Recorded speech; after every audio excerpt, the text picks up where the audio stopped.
March 13th, 2025 meeting of the Ann Arbor Historic District Commission. I'm Chairperson David Rockland, and we're starting the meeting at 7:03 p.m. Let's start with some notes about the meeting format, and then we will begin. So for remote meeting, For remote meeting access, for phone access, call 877-853-5247 and enter meeting ID 965-3669-9762. To request to speak, if listening by phone, press star 9. If you are a participant viewing through the web link, use the raise hand feature. City staff will use the last 3 digits of the caller's phone number to select callers that have requested to speak. The selected caller will hear an automated announcement from the host.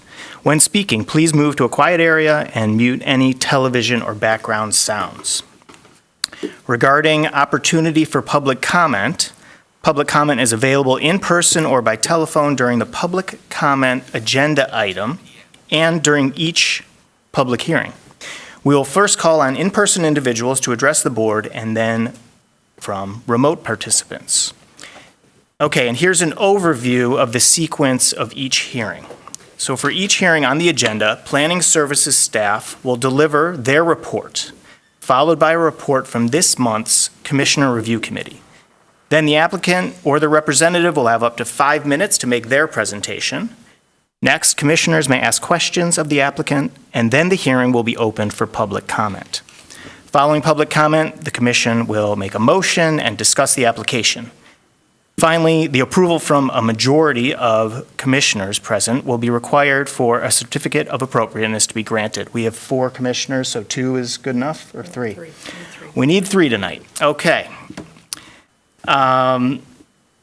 So now we'll move on to roll call. Ms. Thatcher, will you please call the roll? Hi, Steve.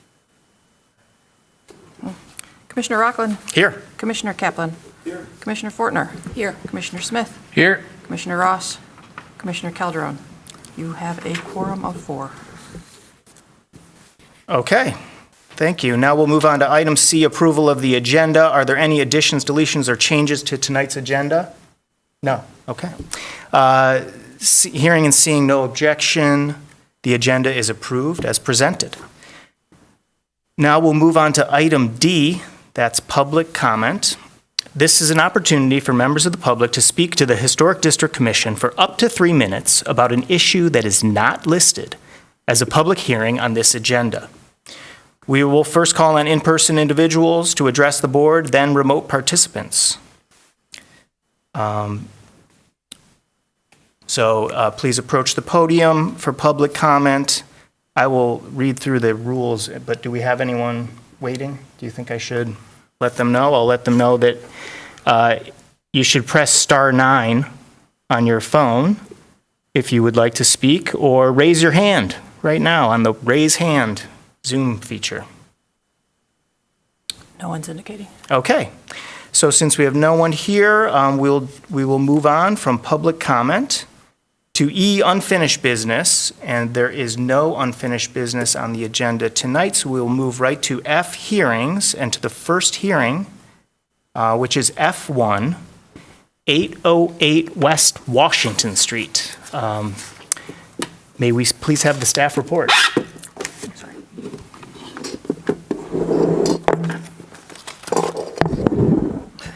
Thank you, Commissioner Rockland. This house at 808 West Washington first appears in city directories in 1900 as the home of butcher Wilhelm Seyfried. This house and its 2 neighbors to the west, 812 and 818, which were also built in 1900, are extremely similar in design, detailing, and fenestration pattern. 808 features a cut stone foundation, full width front porch. On the porch, the posts that you see there in the photo are not original, and neither are the ornate brackets. The porch was missing on this house, and so they copied the one 2 doors down. I don't know if they had evidence of what used to be there or not, but that's what happened.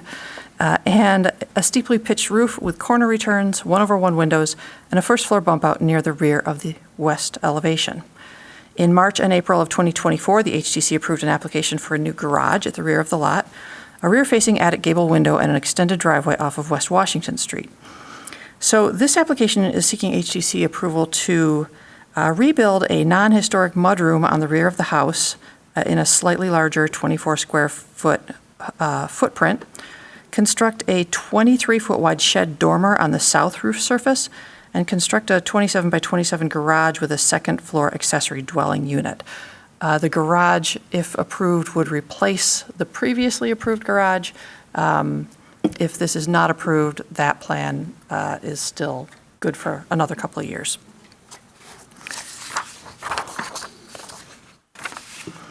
All right, front of the house, cool cut stone foundation.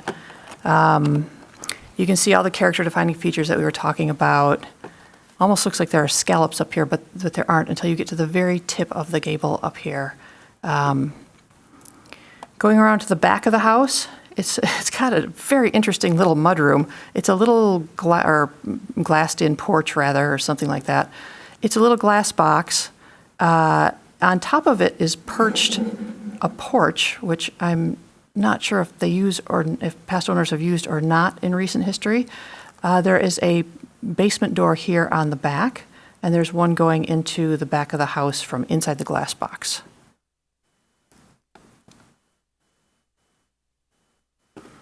This is walking around the west side of the house where the little bump out bay window is. This house and its two neighbors are all very charming and very typical of the Old West Side, though also unique in that there are three of them that are almost alike. This is not a good photo. I'm sorry, my photo of these three houses together, my modern one, didn't come out well. But this is a 2011 photo showing the three houses. This is the red one that we're talking about today. The one next to it is now blue and much more fixed up, and then the yellow one's on the end. Just to show you that they really do have the same characteristics: the double windows up in the front-facing gable, the little square windows up here in the hall, and this one is the one that probably has a porch from the period of significance. This one has a new replacement porch, and this one, I already mentioned, has been replaced in the past. All right, so the proposal here is to take that little glass box on the back of the house and enclose it and make it a little bit bigger, bump the corner out. The addition on the back here is from the period of significance, so it's really just the glass box that's an add-on. And moving farther back on the lot, we have a different proposal for a 1.5-story garage with an ADU above it. It would be accessed off of that quasi-alley off the back. My standard disclaimer on that is that the homeowner will have to figure out if that is a usable access or not, because it crosses other people's private property to get to a strip of city-owned property that's not considered to be a public alley. But people use it for this. So you'll recall that there was also a proposal for a deeper driveway that was approved, and that is shown on the plan here. All right, these are the existing basement, first floor, and second floor plans. You can see the mudroom here on the back and the porch above it. Then we have the proposed basement, first floor, second floor, and attic plan. The attic is proposed. Are you hearing from them?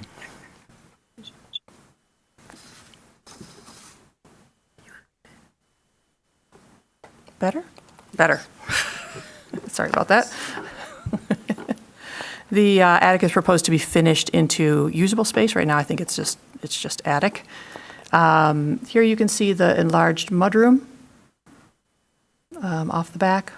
It's got a door, it's got a window, it's pretty straightforward. And the rest of the footprint doesn't change.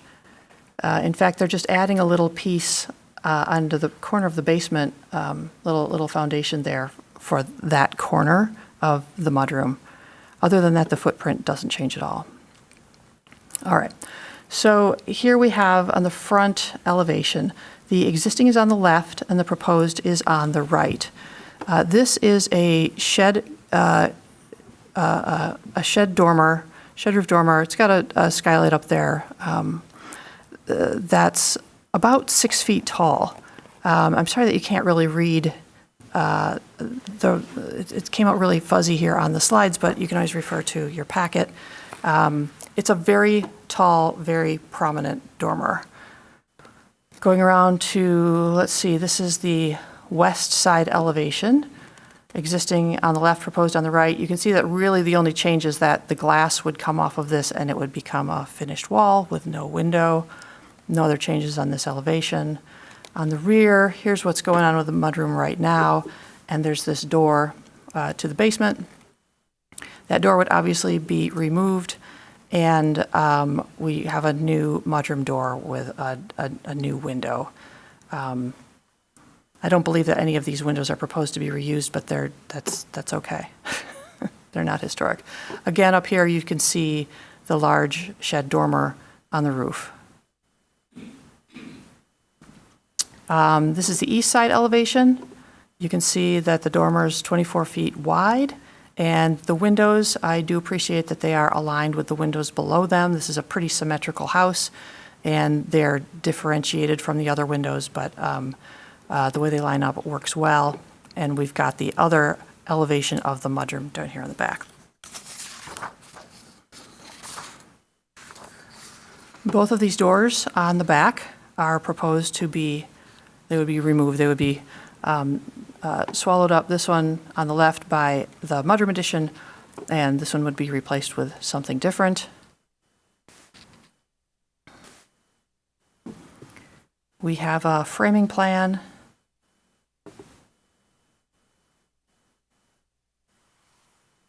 Moving on to the garage. It's a pretty simple design. It's got a couple of gables here on the front. This is, I say front, this is facing north. This is facing the access road, path, two-track, alley. It's got a person door here.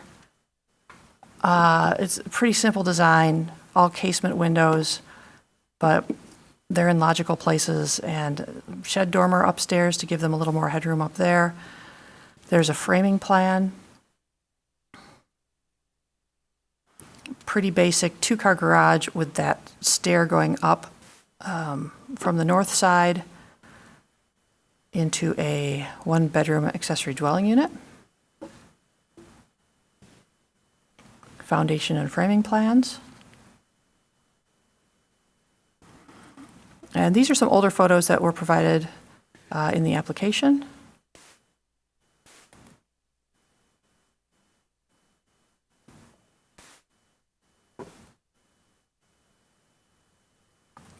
Staff's concern is about the size of the dormer.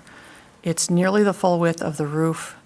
It's 6 feet tall. It's going to be very prominent, but I will circle back to that when I get to my comments in a moment. More photos of the back.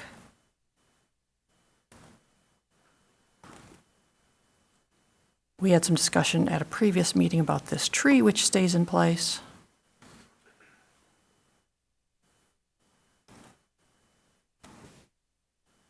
There's a better picture of those three houses together. That's not a picture of Commissioner Rockland. It's a picture of where the garage would go. This must have been from an old review committee, from the 2024 review committee. From last month. Oh, they are from last month? Oh, you were there, not me. Sorry. They were from last month. Snow on the ground. And this is just a photo of the backyard. There's a little retaining wall there ahead of where the garage would be, a couple of steps over here leading down into the yard. Okay, from the Secretary of the Interior standards that best apply, number 1 says a property shall be used for its historic purpose or placed in a new use that requires minimal change to the defining characteristics of the building and its site and environment. Number 2 says the historic character of a property will be retained and preserved. The removal of historic materials or alteration of features and spaces that characterize a property will be avoided. Number 9 says new additions, exterior alterations, or related new construction shall not destroy historic materials that characterize the property. The new work shall be differentiated from the old and shall be compatible with the massing, size, scale, and architectural features to protect the historic integrity of the property and its environment. Number 10 says new additions and adjacent or related new construction will be undertaken in such a manner that if removed in the future, the essential form and integrity of the historic property and its environment would be unimpaired. From the Secretary of the Interior's guidelines for rehabilitation, building site recommends designing new exterior additions to historic buildings or adjacent new construction which is compatible with the historic character of the site, which preserves the historic relationship. Also identifying, retaining, and preserving buildings and their features as well as features of the site that are important in defining its overall historic character. Not recommended is introducing new construction which is visually incompatible in terms of size, scale, design, materials, color, and texture, or which destroys historic relationships. Also not recommended is removing or radically changing buildings and their features or site features which are important in defining the overall historic character of the building site, so that as a result the character is diminished. Also not recommended is introducing a new building that's out of scale or otherwise inappropriate design. I don't think that's the case here. Also not recommended is introducing new construction that is visually incompatible or that destroys historic relationships within the setting.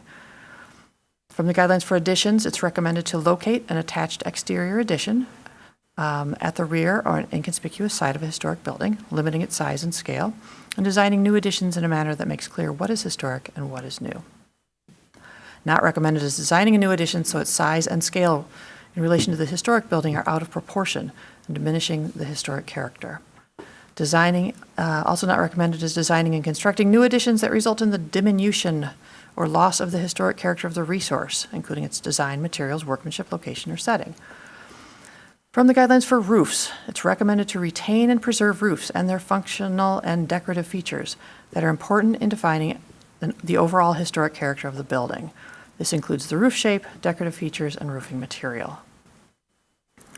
Recommended is designing additions to roofs, such as residential office or storage spaces, elevator housing, decks and terraces, or dormers or skylights, when required by the new use that they are inconspicuous from the public right-of-way and do not damage or obscure character-defining features. Also not recommended is changing the configuration of a roof by adding new features such as dormer windows, vents, or skylights so that the historic character is diminished. Also not recommended is radically changing, damaging, or destroying roofs which are important in defining the overall historic character so that the character is diminished. Those two are almost exactly the same. From the guidelines for windows, it's recommended to design and install additional windows on rear or other non-character defining elevations if required by the new use. This is more about windows and applies very little here. And not recommended is introducing a new design that's incompatible with the historic character of the building. From the Ann Arbor Historic District Design Guidelines for all additions, it's appropriate to locate an addition on the least character-defining elevation, keeping it subordinate in volume, and placing a new addition on a non-character-defining or inconspicuous elevation, limiting its size and scale in relationship to the historic property. It's also appropriate to design a new addition in a manner that makes clear what's historic and what is new, and to place new walls in a different plane from the historic structure in a subordinate position to the historic fabric.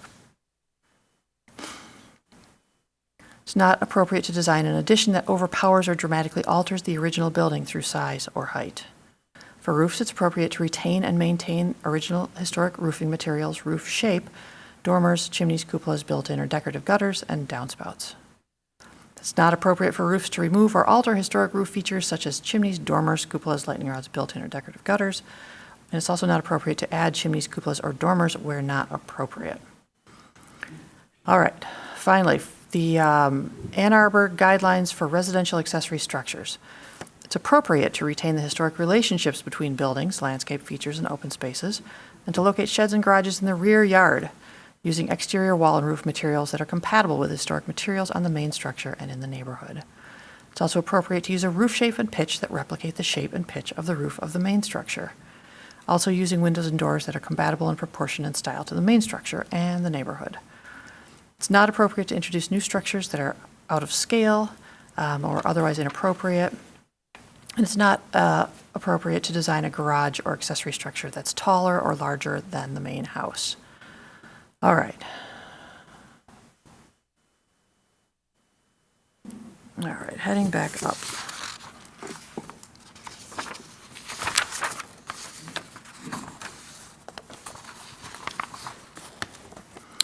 I'm not going to read you all of the staff findings, but the windows on the, proposed for the mudroom are, and on the ADU are Marvin aluminum clad.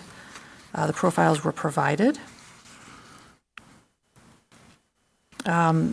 Staff really has no issues with the mudroom expansion. Let me find a rear elevation for you.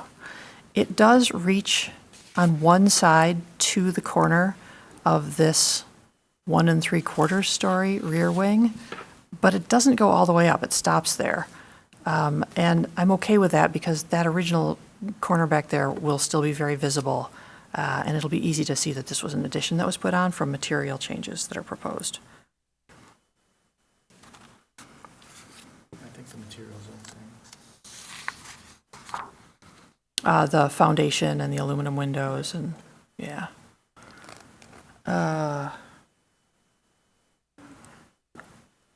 The dormer, 23 feet wide, approximately 7 feet tall at its eastern face, and the top is dropped 6 to 8 inches below the roof ridge. Staff believes the dormer does not meet the Secretary of the Interior's standards 2 and 9 and guidelines or the Ann Arbor Historic District Design Guidelines. The steep roof on the gable fronter strongly defines the character of the house, and adding a dormer this tall and this wide significantly changes the historic roof shape and the appearance of the house and is out of scale and visually incompatible with the historic structure. Typically, dormers on very visible roofs, such as this one, are small and limited to providing head height in a stairwell or a bathroom. There's one of those on the house to the east. It should also be noted that this house is one of 3 in a row that are very similar. Altering this roof form so dramatically would disrupt the continuity of these houses that are defined by their sameness. For the garage, an ADU, the accessory building is large. It has a 736 square foot footprint. Though there are other large garages and a barn in the immediate vicinity. The new building is 1 3/4 stories with a ridge height of 26 feet 3 inches. The maximum height is 21 feet at the midpoint of the gable, so the 21 feet would fall somewhere right around here.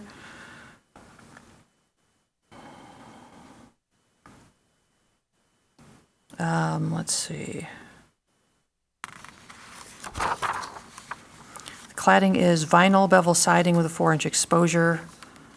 The roof slope isn't specified, so it's unknown whether the pitch matches that of the house or not. As stated above, staff's concerns are about the dormer on the east roof of the main house block, and the commission will need to determine whether this design adequately retains the house's historic roof appearance, whether the work is inconspicuous, and whether the historic character is diminished by this design. Thank you. Thank you, Ms. Thatcher. So now we'll have the review committee report. Myself and Commissioner Fortner were on the review committee. Commissioner Fortner, you want to give your report, please? This is my second review of this property. Yeah, and it was last month. Yeah. We didn't go back this month, I think, so you know, back. something to keep in mind is that this lot does go up quite a bit from the street level. Both the house is on a higher level, and then this ADU will be even higher. Although I think we did determine that it will not be higher than the house roof line. And I don't think I have anything new or different to offer. Yeah, this is probably from the sidewalk here, so that's giving the feeling that when you're on the sidewalk, from this view right here, the roof is obscured. So that was sort of a positive thing, trying to imagine the dormer up there. There's, the other photo of the house from a couple doors down, you see the roof quite clearly. Yeah. So there's that to consider.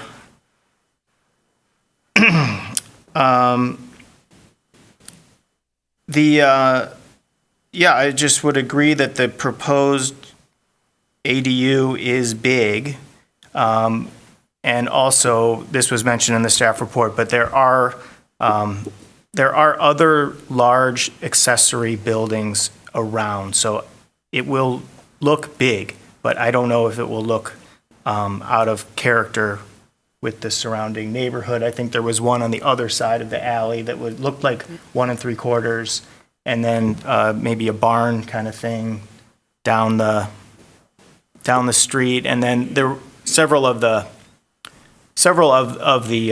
historic homes have accessory not new accessory buildings, but garage kind of old accessory buildings in their backyard. I think the chimney is being proposed to be removed in this project. I don't think staff mentioned that, so wanted to just add that to the mix. It's like way in the back, and it's character defining, obviously, but it's not so visible. And then just the other question I have is that the proposed siding and trim on the dormer is matching, proposed to be matching the house, as far as I can tell. And I just want to put that out there, and we can discuss that after the motion. Let me just look at my notes. I think that's it. So now we'll get the applicant presentation, please. Would the applicant please step forward? At this time, please provide your name and address for the record. You have up to 5 minutes to speak. And please just add whatever you'd like to the staff report and the review committee report. Hi, Chuck. Okay, my name is Chuck Boltman. I live at 220 South Huron Street. The client is on the phone. Is the client allowed to address this board, please? Absolutely.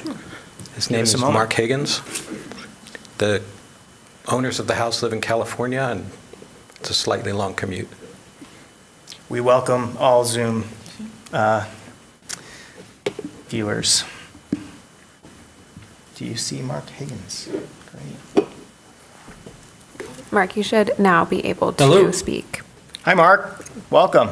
Hi, thank you. Thank you for joining us. We're just about to hear the report from you and Chuck. Yeah, absolutely. I'll let Chuck deliver the report. I just wanted to introduce myself and our family. Thanks a lot for considering the project. We really appreciate it. My wife Becky and I bought the house. We're really excited to move back to Ann Arbor. We've got a 1.5-year-old daughter named Nora, and we've got another kid on the way in 2 weeks. So it's about to get crazy here. That's exciting. Yeah, it is really exciting. Kind of unbelievable. So Becky went to the University of Michigan, so obviously she's got a connection with the town. We've been coming here for years. I've fallen in love with the town too. I mean, I don't need to tell you, it's a vibrant, walkable city, a lot of interesting people, rich history. We've got tons of family in the area, and we want our kids to grow up around their aunts, uncles, and cousins. I'm a nurse, and the hospital's here, so that's a big draw too. We knew we wanted to end up on the old west side, so we've really been waiting for an opportunity, and I think this one could be it. I don't think this house is quite there yet, but we're really excited for the potential of it. We see it as our forever home. We want to put down roots here, become a part of the community. The ADU we're building for Becky's mom, so she's going to live with us so she can be close to Nora and our new baby on the way, and just be a part of the family. And then, the house itself, I think, is a little bit too small, but I think with some small tweaks, I think it's going to work. And then you guys might know Chuck already, but I just wanted to say that one of the biggest selling points of this house for us was that Chuck was working on it. You might be familiar with his work, but he's done some really cool stuff with preserving and restoring historic structures. And we took a look at his work, and we knew we could trust him with, restoring this house, preserving it, and then also making it livable for our growing family. And I do think he's done that with this proposal. I know there's this kind of question about the dormer, and I won't really get into that. I'll let Chuck get into the specifics of that. But I do think, even that being said, I think he's done a really good job of making the house livable and also preserving the historic integrity. I just think that his kind of ethos and what he does is very in line with the Historic Society. So yeah, anyway, we're excited for the potential. We hope you guys you'll help us realize it. Nora's been there. My mom, Linda's been there. Becky's mom, Kathy's been there. We've had friends and extended family, and they're all anxiously awaiting your decision. So anyway, we look forward to being your new neighbors, and thanks again for considering our project. Thank you, Mark. So I don't have exactly a report. I think that, much of these things have been covered. I do want to explain a couple of different things just to make sure that it's clear. One is that the house has been lived in for something like 10 to 15 years. Previous owner had been renovating it themselves and then has now since died. And so the house has sort of been handed from one person to another a little bit. And so it's a perfect candidate for the demolition by neglect kind of scenario because it hasn't been lived in and it has been gutted, and we don't want a repeat of the house that's on Liberty that's been for sale for, I think, as long as I've lived in Ann Arbor, which is it's since the 90s. And no one will buy it because it's in terrible shape. So, Mark and Becky bought this house and they want to, raise a family in it. And as Mark said, it is a little bit small. And I think one of the incumbent tasks of the Historic District Commission is to balance that, not only what is old, but how do we move into the future?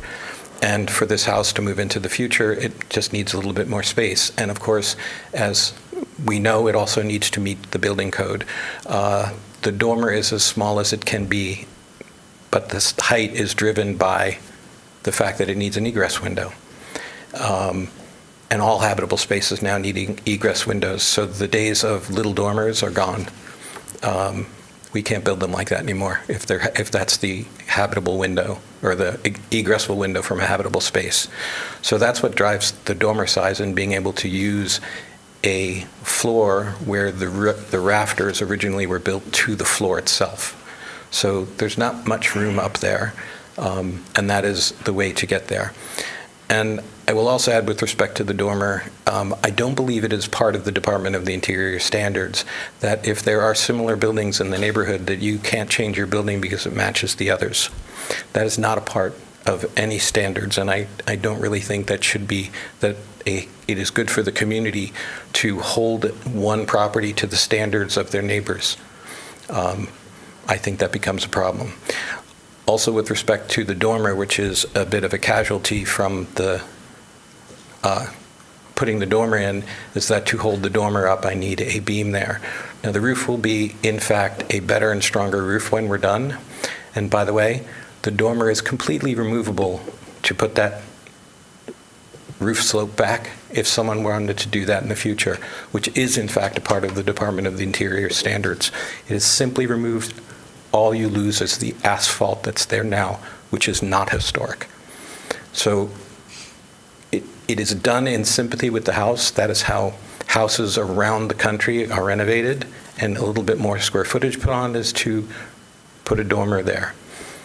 That is the language of this architecture, and we're in sympathy with the language of this architecture. This board sometimes approves big additions in backyards, really big additions in backyards, from the idea that it's in the backyard and you can't see it. That is not in sympathy with that architecture, but you let it happen, and that's your decision. This is, in fact, how historic buildings have been added on to as far back as you could go. Just lift the rafters up and do a dormer. I have personally documented it into the 1800s and 1700s. So it is in the language of this architecture. If there are any questions, I'm happy to answer them. That this seems to be, the only point of contention, so that's why I'm addressing this. So I don't want to waste your time. Thank you, Chuck. Are there any questions from the board here? I have a question.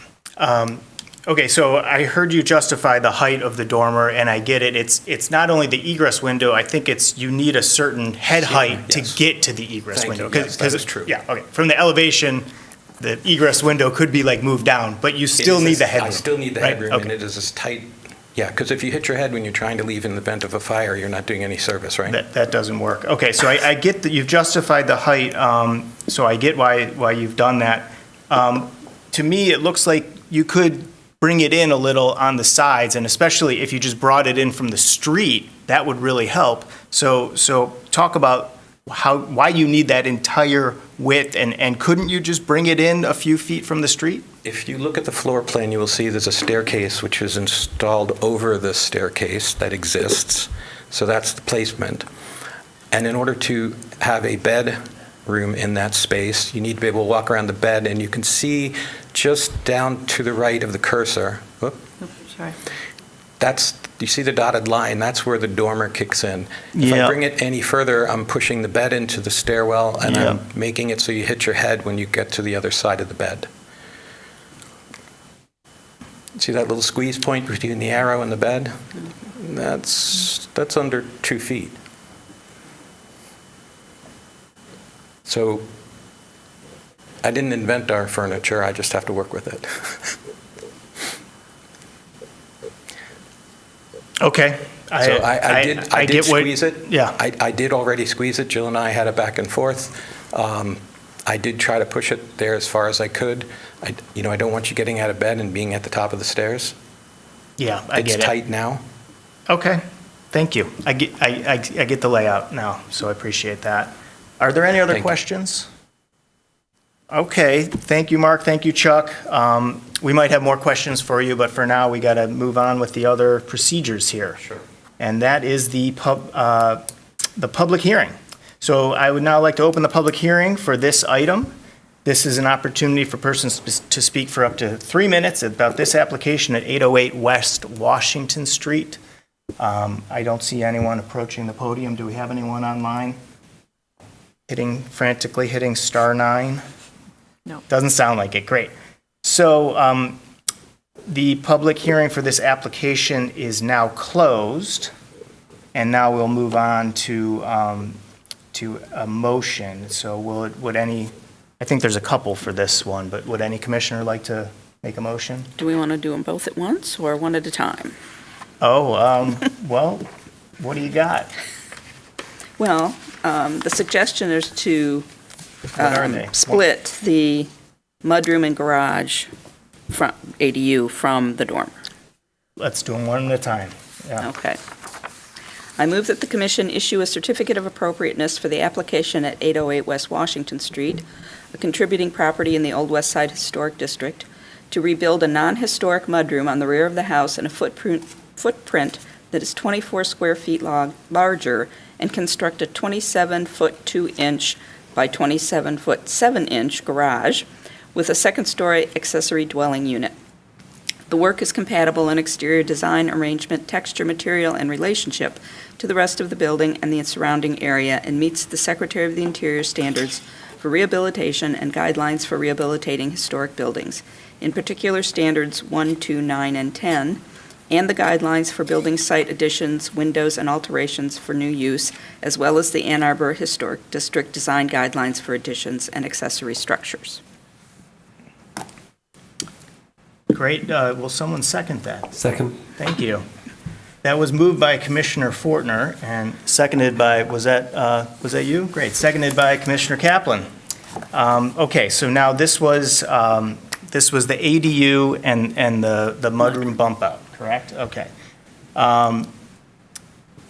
Okay, so let's, I'm just wondering, we probably should add the chimney to that, just to put it in there so we can discuss it, and remove chimney or something. Can you add? I would add that to the dormer, because it's really the stuff that affects the It's roof. next to the dormer. It's a great point. Let's do that. So we I will think add the that's chimney there. exactly the right way to do it. Okay, so first of all, let's just discuss we'll see if there's any discussion on the bump out. It seems quite clear. Okay, so I think everyone is in agreement there that is appropriate.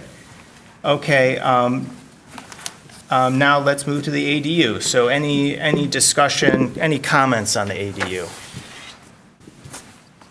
No comments? Nothing? Okay.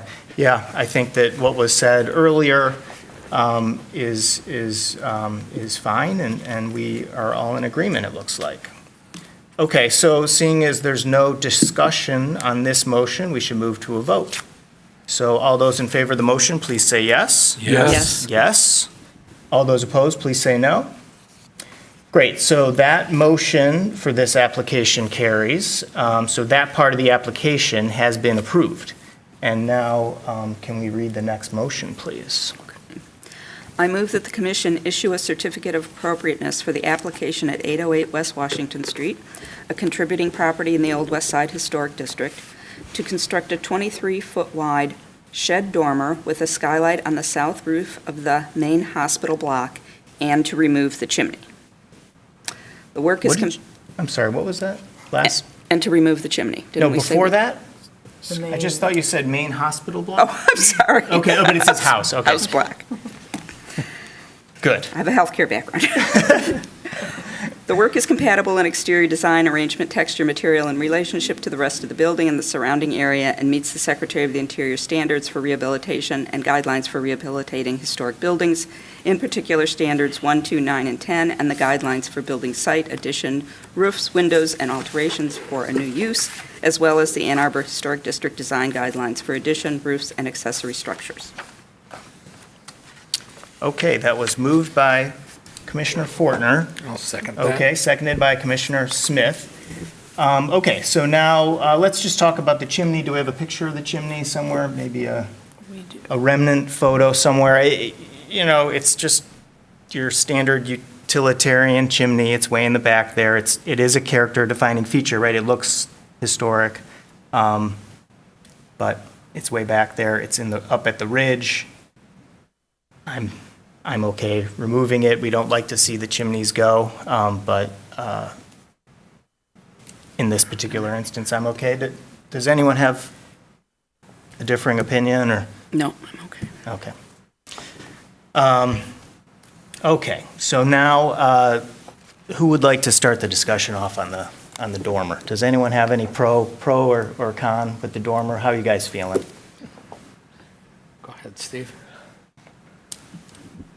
I mean, I appreciate the arguments made for it. I think that there's decent historical context for both shed dormers as well as additions to the rear. I've seen both of them historically done. I don't think either one of them is inappropriate from an historical perspective. I think this particular house has a real distinct verticality. And I think that change to the geometry is very noticeable. It's the thing that gives me pause. I think that the guideline that I get stuck on here is that substantively changing the nature of how the house looks is where I think that's the challenge of this motion. Yeah. Agreed. Commissioner Smith, what are you thinking? I mean, it's certainly a change. I don't know that I'm quite as worried about it. I mean, you know, it is larger than the one next door to it, but, you know, there is some precedent within the neighborhood.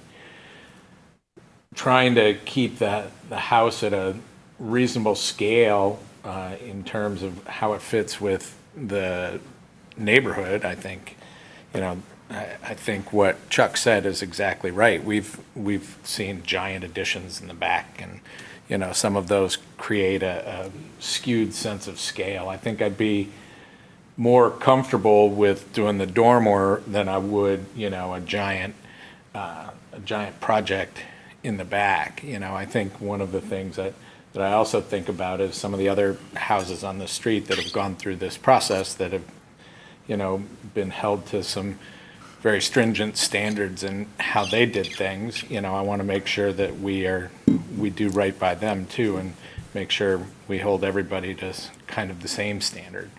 So, I don't know, you know, I think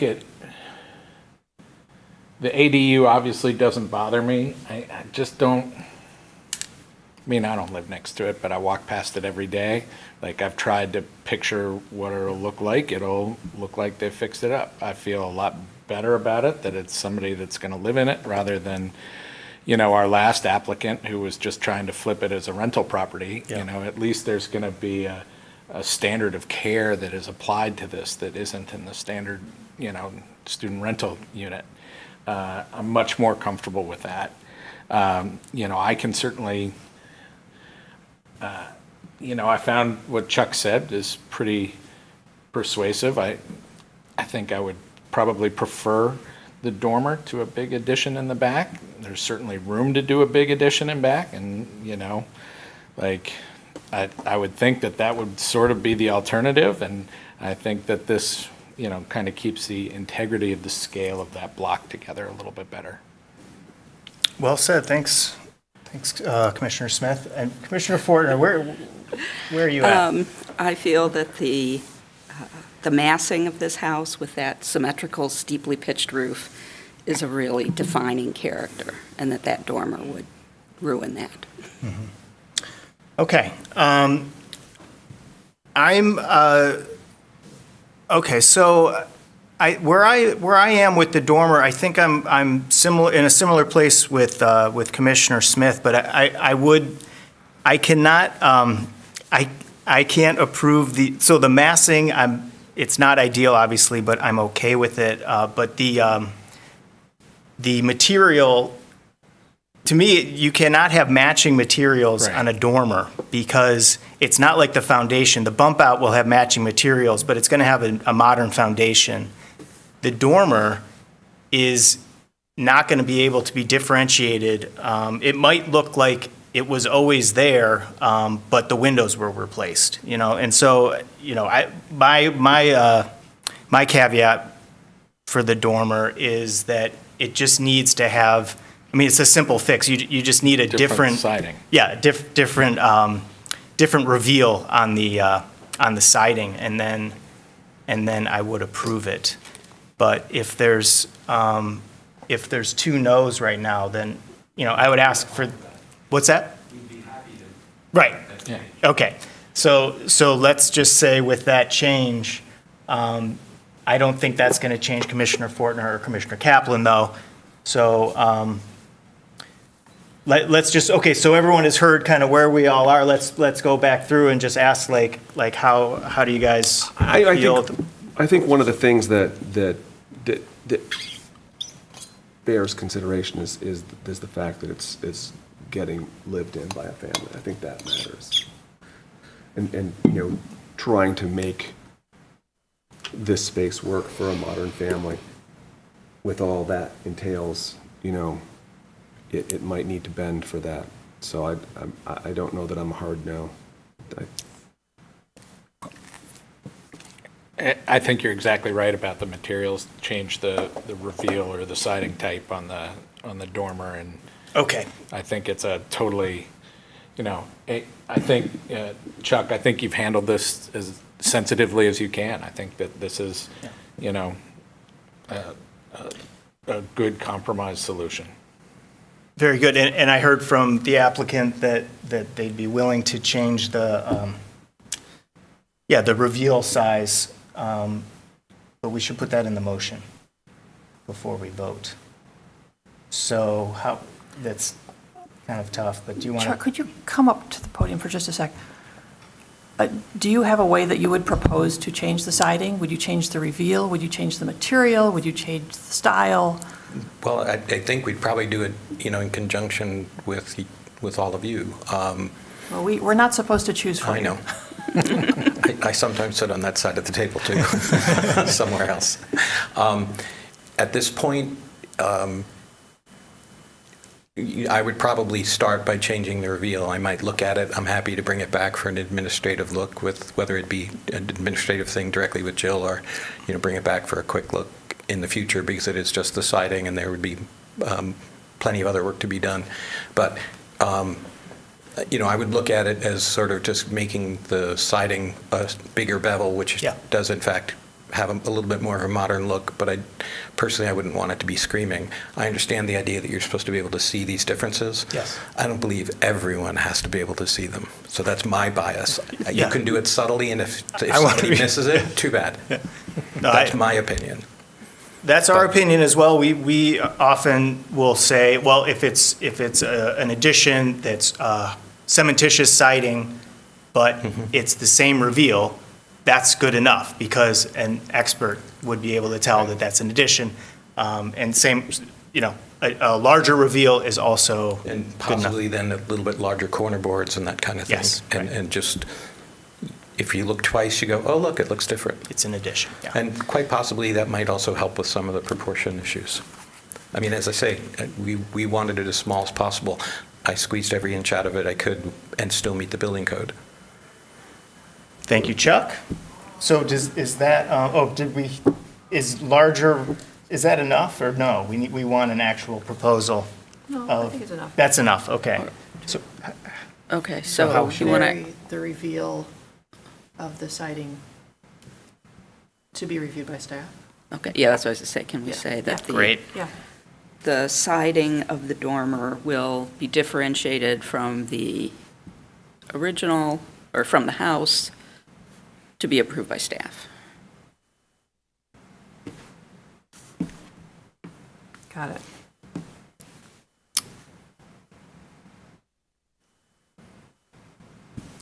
Okay, thank you for that, Commissioner Fortner and Ms. Thatcher, appreciate that. Okay, any other comments down here?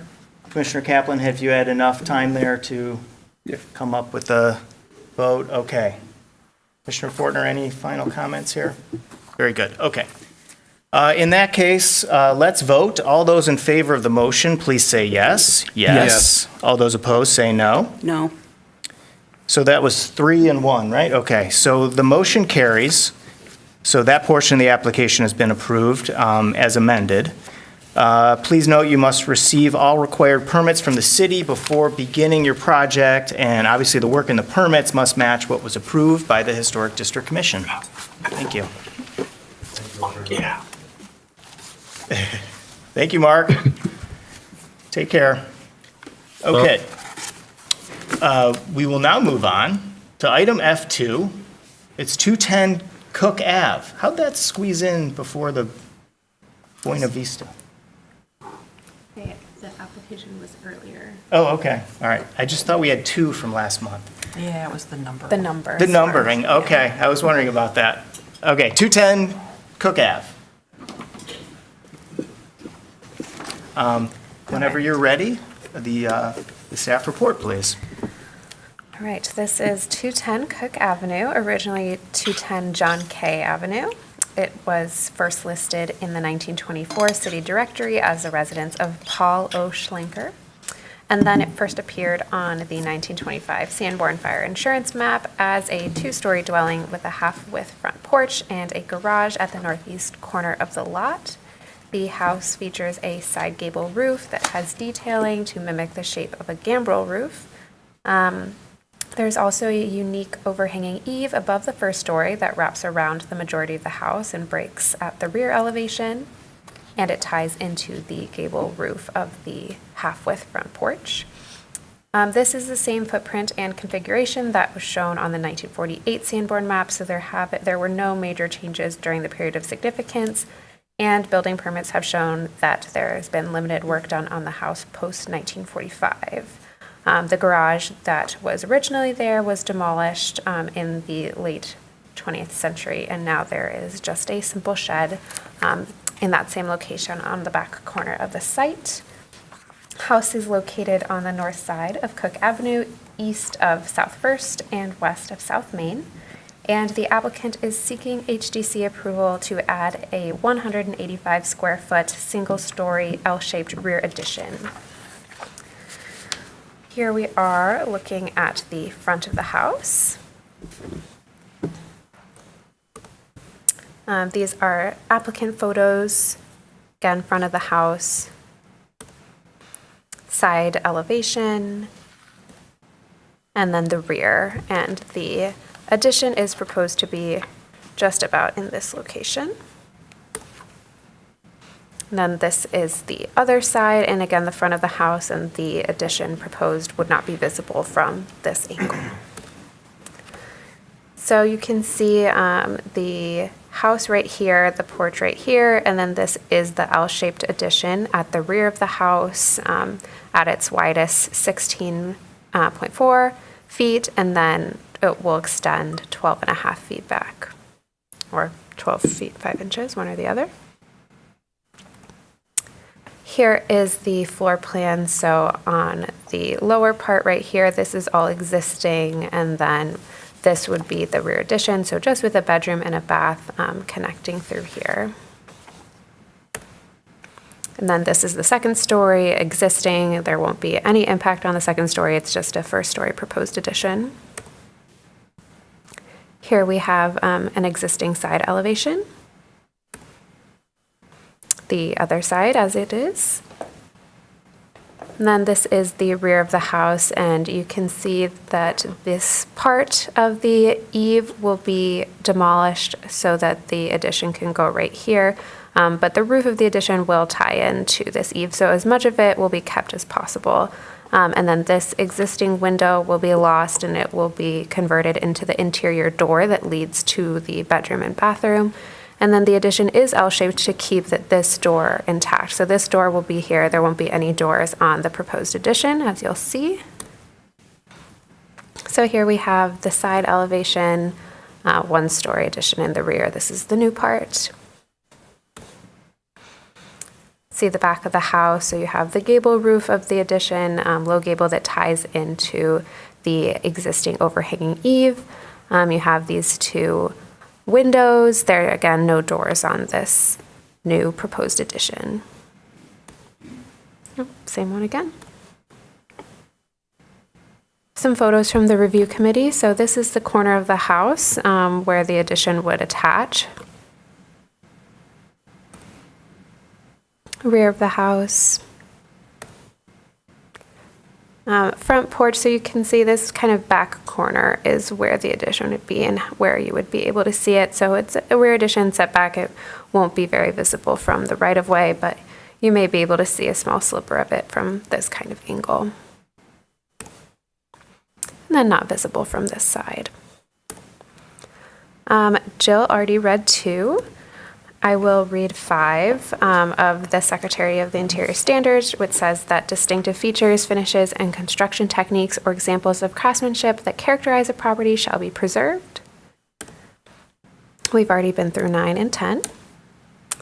From the Secretary of the Interior, for building site, it is not recommended to design new features so that they are compatible. Seems like this should be recommended.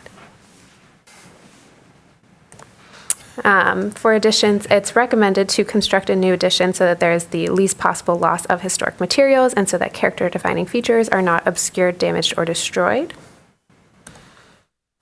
It's also recommended to locate any additions at the rear or an inconspicuous side of a building and limit their scale in relationship to the historic building, and to design new additions in a manner that makes clear what is historic and what is new. It's not recommended to design an addition that is out of scale with the historic building, or it is also not recommended to design a new addition that results in the loss of historic character and materials. For roofs, it's recommended to retain and preserve roofs and their functional and decorative features. From the Ann Arbor Historic District Design Guidelines, it is appropriate to locate an addition on the least character-defining elevation and to keep it subordinate in volume to the historic building. It's also appropriate to locate and design additions so that significant site features are not lost, and so that to design the addition so that it is compatible.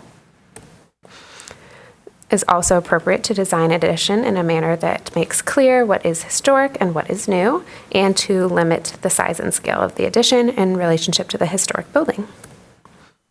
It's not appropriate to design an addition that requires the removal of significant building elements or site features. Appropriate to place new walls in a different plane from the historic structure. It is not appropriate to design an addition that overpowers or dramatically alters the original building through size or height. It's appropriate to retain and maintain original historic roofing materials and roof shape. And that is all for the guidelines. So I will go back to the pictures and then just make a few more comments. In terms of materials, the addition will be clad with wood siding, and it will have a different exposure to differentiate from the historic. The windows will be vinyl clad wood windows. There'll be 2 awning windows and 2 double hung windows. And the window trim on the addition will be slightly different in size than the trim on the historic house to differentiate. There will be a skylight in the gable roof, and the foundation will be, of the addition will be CMU block. Don't think I mentioned that the height, again, it's a 1-story addition, and there will be an 11-foot, 6-inch difference between the top of the gable on the historic house and the top of the gable on the addition.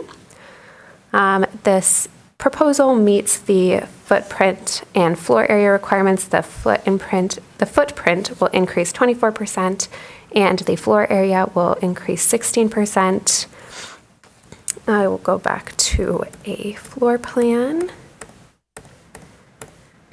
So as you can see, the proposed addition is not inset from the eastern elevation of the historic house. And as you can see from the plan here, they're reusing the window opening to become the door opening.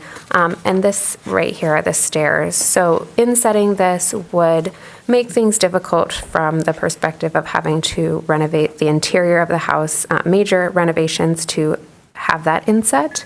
And also the applicant explained that they explored other orientations for the addition, but the options are limited given the setback requirements and the lot size of the house. Staff believes that even without the inset at the corner, the addition is sufficiently differentiated from the historic house through the height and the varied material dimensions. The original corner of the house will still be visible from the first story, or above the first story from the second story. So in overall, the proposed addition will be minimally visible from the right-of-way, will have limited effect on historic materials, and is as inconspicuous as possible while still being able to provide adequate space to accommodate accessibility and provide that first floor bed and bath. Thank you. Thanks, Mariana. Much appreciated. So now we'll move on to the review committee report. Commissioner Fortner, let's hear your report. I don't know that I have much to add to the staff report, other than to reiterate the limitations of the lot size and that interior stair. So I don't think there were really any options for the location. Very good. Yeah, regarding the lot, the owner did mention, and I think it's shown in the plan, that they're building right to the 30-foot setback. So, they are built, but it's only 12'6", the addition. So the addition is built to the setback, but the setback is big relative to their backyard, I feel like. So it didn't feel like it was taking up their whole backyard. It felt like there was plenty of room back there still, even with the addition. Okay. So now we'll move on to the applicant presentation. So would the applicant please step forward if you're here. Provide your name and address for the record. Hi, so provide your name and address, please, and you have 5 minutes. Mark Gannon, 2041 North Arbor Way Drive, number 73, Canton.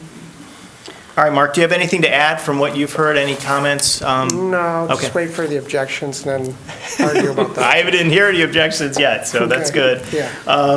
This is Ian, the owner. Hi, Ian. Good to see you again. The reason why we're doing this addition is because there's no bathroom on the main floor and there's no bedroom. Very good. Thank you. Does anyone have any questions for the applicant? Okay, thank you both for being here. Do you want to state your name and address for the record? I didn't hear it. Certainly. Yeah. Ian Chapman, 210 Cook Ave, Ann Arbor, 48103. Thank you very much. Okay, we're going to move on to another part, but if we have questions, we'll call you back up. Okay. Thank you. Thank you. Okay, so now we'll move on to the public hearing. So we'll open the public hearing for this item. This is an opportunity for persons to speak for up to 3 minutes about this application at 210 Cook Ave. We don't have anyone approaching the podium. Do we have anyone on the Zoom? Guessing not, but No we one gotta is check. indicating. Very good. Yeah, press star 9 on your phone if you want to indicate, but for now, we will close the public hearing for this application, and we'll move on to ask any commissioner to make a motion, please. It's like Commissioner Smith is eager to do this. Oh, so eager. Okay, no, actually, Commissioner Kaplan might have it ready If to go. somebody has it I ready. move the commission issue a certificate of appropriateness for the application at 210 Cook Street, a contributing property in the Old West Side Historic District, to add a 185 square foot rear addition as proposed. The work is compatible in exterior design, arrangement, texture, material, and relationship to the rest of the building and the surrounding area, and meets the Secretary of the Interior standards for rehabilitation and guidelines for rehabilitating historic buildings. In particular, standards 2, 5, 9, and 10, and the guidelines for building site additions and roofs. I will clarify Yes, that it please. should be Cook Avenue, not Cook Street. Sorry about that. Apologies. Amended, that's approved, okay. Okay, I don't think there are any comments here because it's pretty clear that this application meets the standards, it's appropriate, and it's compatible. I think that's why I'm not hearing anything, so let's just move right to a vote. All those in favor of the motion, please say yes. Yes. Yes. Yes. All those opposed, say no. The motion carries. Your application has been approved. Thank you. Mhm. Very good. Okay, now we're moving along to F3. That's 229 Buena Vista Ave. And there it is. So whenever you're ready, please, could we have the staff report? Yes. That's another Mariana. This is 229 Buena Vista Avenue, a one-story house with a gable roof and a gable canopy over the front entrance. The exterior is clad in brick with vinyl siding around the windows. The house was constructed in 1970 and is a non-contributing resource in the Old West Side Historic District. There are at least 8 other examples of this manufactured house around Ann Arbor, and they were all constructed around the same time in the early 1970s. This house is located on the east side of Buena Vista Avenue, south of West Washington Street, and north of where Buena Vista terminates at Crest Avenue.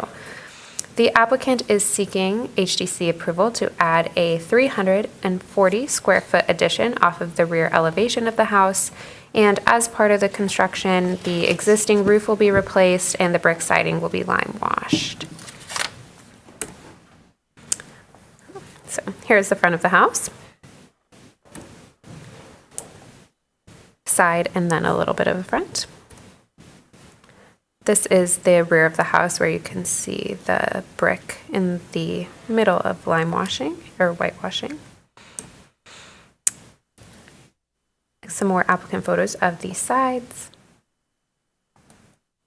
And then this is the backyard where the addition will be. You can see the sloping nature of the yard. So here is the floor plan. So existing house here, and then the hatched area. So at the rear of the house is the new addition. So it is inset from this corner at the top, and it extends out beyond this corner at the bottom. Some existing, and then proposed. So you can see this will be the addition from the front, and then this is the rear. You can see that it's lifted. It incorporates some of the existing roof plane, extends for this half of the addition, and then there is a new shed roof that extends above the existing roof on this half of the addition. Just existing floor plan. And then this is what the plan would look like with the proposed addition. And some new roof vents. This distinguished portion of the roof is where it's raised a little bit above the existing roof, and then this is where the roof plane continues. Let's have the existing front elevation right here. side elevation. This is the side elevation that won't be impacted. Existing of the rear and then existing of the other side. So the addition will be right here and then right on this side. It'll extend. Here you can see what the raised roof and then the extended part of the addition will look like. Here, side and rear elevation with the proposed addition. Another side elevation. And then here's some additional photos. You can see that, so essentially where the car is where the addition will extend on this side. Be located beyond these stairs. The stairs will remain. So right about here. This is looking towards the street from where the addition will be. So back corner of the house. Rear elevation. Again, looking towards the street. And this is just about where it'll be it'll extend into the backyard here.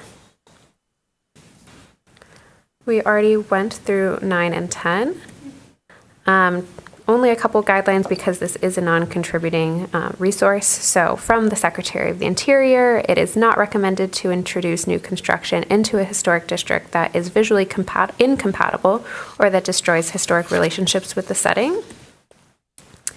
It is for new construction appropriate to design new features so that they are compatible with the historic character of the site, district, and neighborhood, and this is from the Ann Arbor Historic District Design Guidelines. It's not appropriate to introduce any new building that is out of scale or otherwise inappropriate to the setting's historic character, or to introduce a new feature that is visually incompatible or that destroys the patterns of the site or the district. For new construction, it is appropriate to select materials and finishes that are compatible with historic materials and finishes found in the surrounding buildings. And that is all for guidelines. So just a couple more comments. So I think I mentioned this, that the house or the addition is proposed to be slightly raised above grade on piers. We talked about the roof lines. We talked about how the addition is inset on the north elevation and then extends beyond the south elevation. But because it's located at the rear of the house and is set back 36 feet from the front elevation, it will be minimally visible from the right-of-way. The siding of the addition is proposed to be vertical corrugated metal, and the roof will be metal. Staff notes that typically corrugated metal is not an approvable siding in the historic district, but in this case, because it is proposed on a non-contributing building and will be minimally visible, I think it's fine. The new windows are going to be vinyl and will match the windows on the existing house. There will be a new metal door on the rear of the addition that matches the existing exterior doors. I don't think I mentioned this, but I will say that on the plan, the door is kind of floating here. So there might be some questions from the building department about that in the meantime, but it is intended to lead to a deck in the future, and plans for the deck will be finalized after the addition is complete and will require a separate certificate of appropriateness. In terms of footprint increase, the proposed addition adds 33%, but again, all of this building was built post-1945.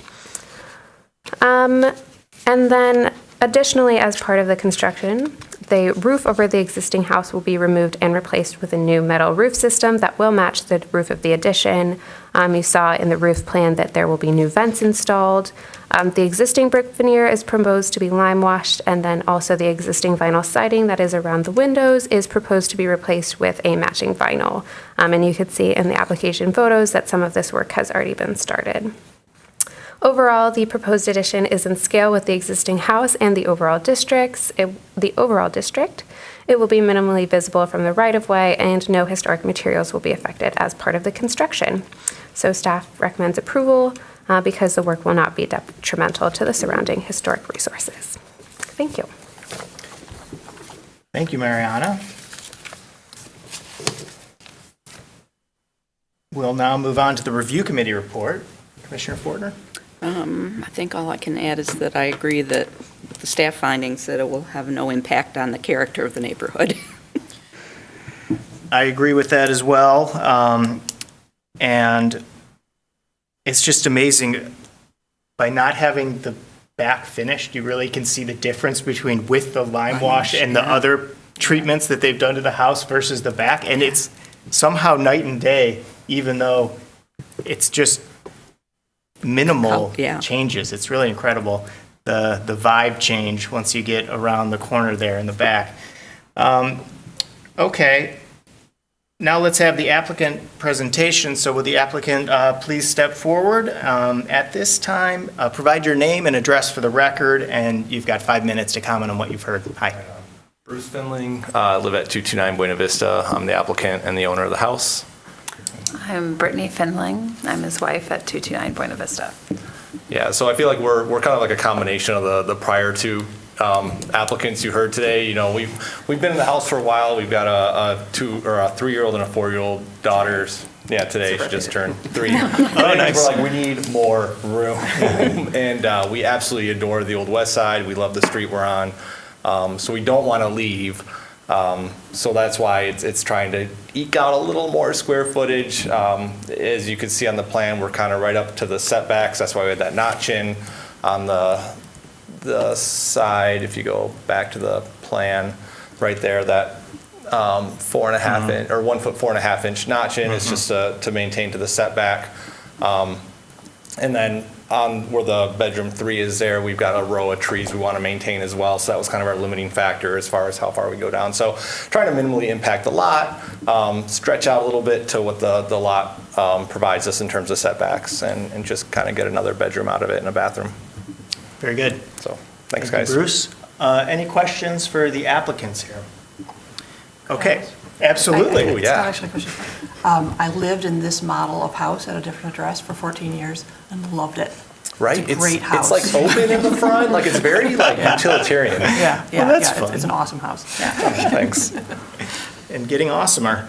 Yeah. Okay, all right. Well, thank you both. We might have further questions for you, Sure. but for now, thank you. Yeah. We'll move on to the public hearing. Thanks, guys. Thank you. So now we'll open the public hearing for this item. This is an opportunity for persons to speak for up to 3 minutes about this application at 229 Buena Vista Ave. I don't see anyone approaching the podium. Checking the Zoom room. We've got no one, so I will close the public hearing for this application. And I'll ask if a commissioner would like to make a motion. Okay, Commissioner Ford. I move that the commission issue a certificate of appropriateness for the application at 229 Buena Vista Avenue, a non-contributing property in the Old West Side Historic District, to add a 340-square-foot rear addition, replace the existing roof and vinyl siding, and lime wash the brick veneer. As proposed, the work is compatible in exterior design, arrangement, texture, material, and relationship to the rest of the building and the surrounding area, and meets the Secretary of the Interior standards for rehabilitation and guidelines for rehabilitating historic buildings. In particular, standards 9 and 10 and the guidelines for district or neighborhood setting, as well as the Ann Arbor Historic District Design Guidelines for new construction and new construction in historic residential settings. Okay, that was moved by Commissioner Fortner. and Second. Seconded by Commissioner Kaplan. Does anyone want to say something about this project? It's a great project. It's a really cool house, and there's a couple unique things. I mean, the addition is taller than the existing house, which would normally be an issue, but here it's not. As staff, there's a very misleading elevation where it looks like it's looming over, Yeah. but you just have to keep in mind that it's way back, and in perspective, it won't look like that. And I will just say, I think this is one of the more like differentiated additions. Like, you really are going to tell that it's an addition, but the designer did such a good job with it that it still looks compatible in a way. And I think the decision to make all the roofs metal will also increase the compatibility. I just think it's a very well-designed addition, and I'm excited to see it come to life. Okay, so let's go to a vote. All those in favor of the motion, please say yes. Yes. Yes. All those opposed, say no. Okay, so the motion carries. Your application has been approved. We weren't in control of the weather last month, and we feel bad that you had to wait an extra month, but it was out of our control, and there's nothing we can do about it, so, yeah. Okay. Okay. We're moving on to F4. That's back to Washington Street, but this is 919. We had 808, but now we have 919 West Washington Street. So whenever you're ready, the staff report, please. Okay. 919 West Washington Street is a 1.5-story gambrel roofed home, which first appears in the 1907 Polk directory as the home of Edward and Flora Meyer. Edward was a clerk at Mulig & Schmidt, which sold hardware, stoves, and house furnishing goods at 205 South Main Street. House features a gambrel cross gable roof, 1/1 windows, and an inset front entry porch. The applicant is seeking approval to add a second-story addition on the back of the house and a mini split in the backyard. This is the front of the house on the left facing West Washington Street, a little inset front porch. In the backyard, there are a couple of additions going on. I think I'll be able to explain it better in a second. And then the side elevations, there's this interesting cross gable that's gambrel. You don't see those a lot. There are a couple other gambrel roof houses on this block or in the next block that were all built around the same time. You can see that this side, this is the original configuration of the house up to here. There used to be an open porch here on the back. That was enclosed at some point. And then flipping around to the east side, this is an addition. This didn't used to be here. It used to, just come down, and there was another section on the back that is original. That will be clearer in a moment also. No changes are proposed to the front.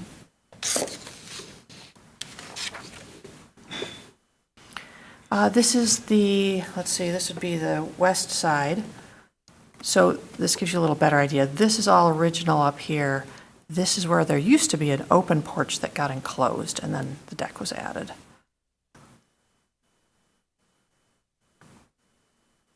Looking around at, the east elevation, there's the inset front porch. This is the original roof. It comes down, and then this whole piece sort of wraps around the corner and ties in as a modern addition. And here's the money shot. here's the newly enclosed porch, and this is the roof surface that we are going to talk about today, where an addition is proposed. You can also see that there's this little dormer thing here on the back, little tiny bump out, obviously added on at a later date also, not an original part of the house. Nicely shaded area showing you where the new addition would go on top of the first floor roof, the 1.5-story roof. And this shows it in red. This is the portion of the roof to be removed in red, and here it is on the house. I love this illustration. I think this is great. It really gives you a sense of exactly where it's going. And you can see that this awning window that's not historic is being demoed. And the chimney is, I don't believe, is proposed to be removed. That wasn't specified anywhere in the application. There's some other interior work proposed to be done. And here's the footprint of the new addition upstairs.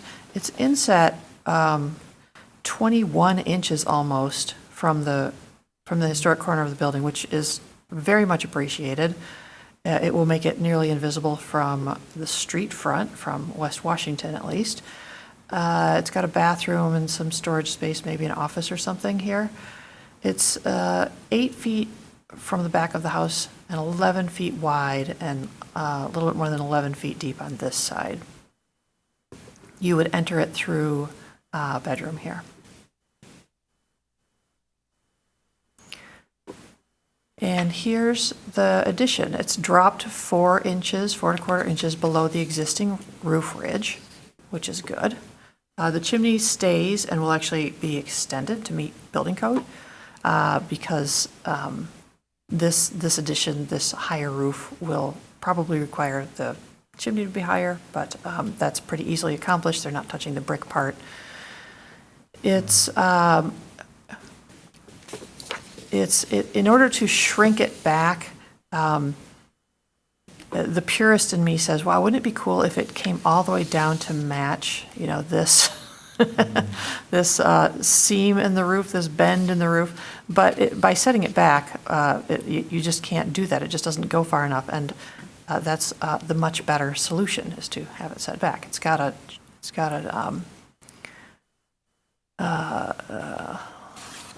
let's see, I lost my thread there.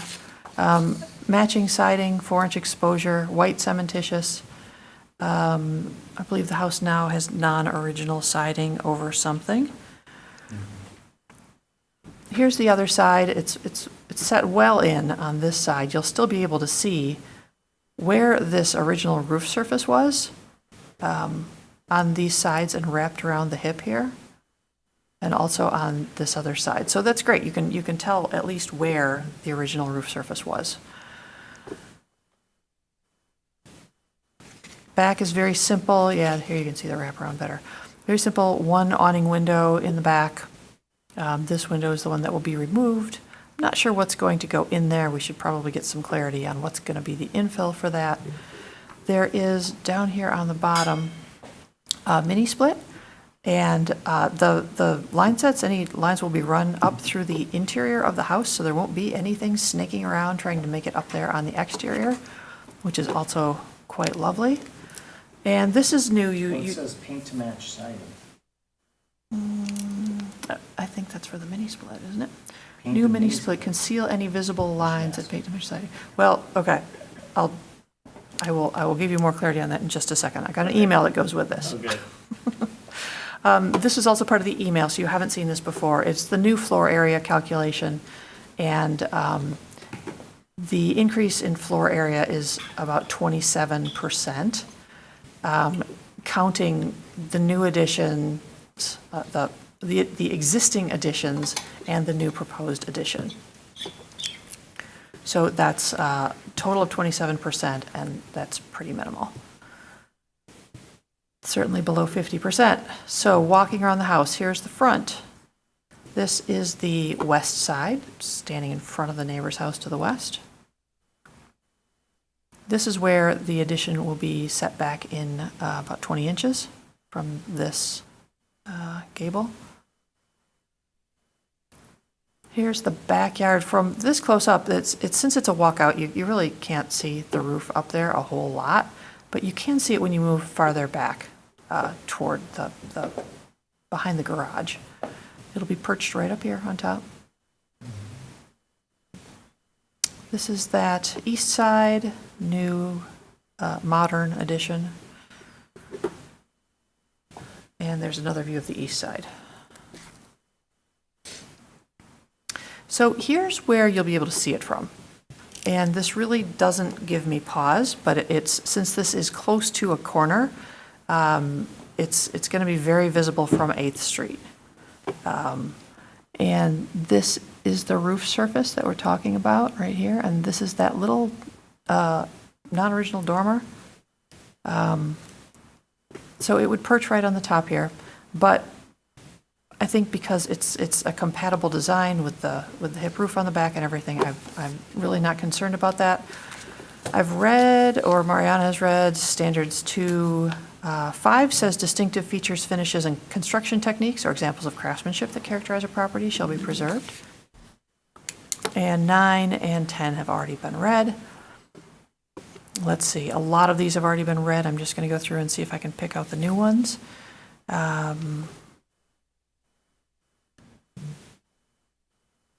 lot of additions tonight. It's recommended from the Secretary of the Interior's guidelines to retain and preserve roofs and their functional decorative features that are important in defining the overall historic character of the building. This includes the roof's shape, decorative features such as chimneys, and roofing material.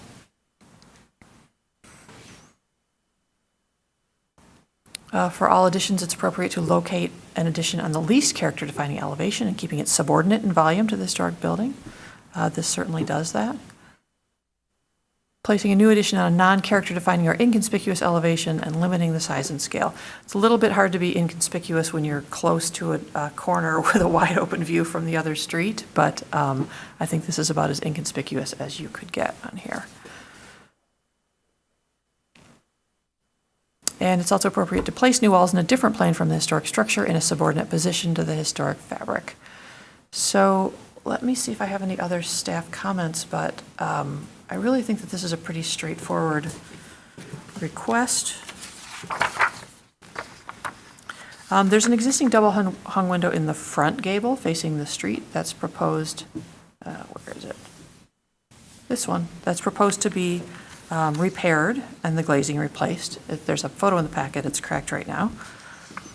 The new mini split is behind the house, that's appropriate location.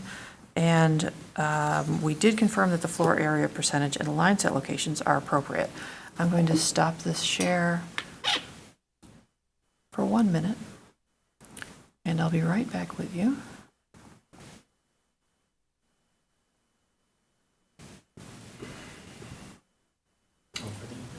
Yeah, got it right here. So, that's not it. Okay. So this is from Nicole Urban, who works with Jason, who's here tonight. Nicole explained that the mini split system lines are punching through the basement wall and then running through the interior walls to supply the second story rooms. So you'll only see the lines on that rear elevation punching through the basement wall. She did add a note about that to page 12 of the drawing, which is the one that was not in the original packet, but I will add to the new packet, updated packet. And yeah, and then the floor area calcs were added. So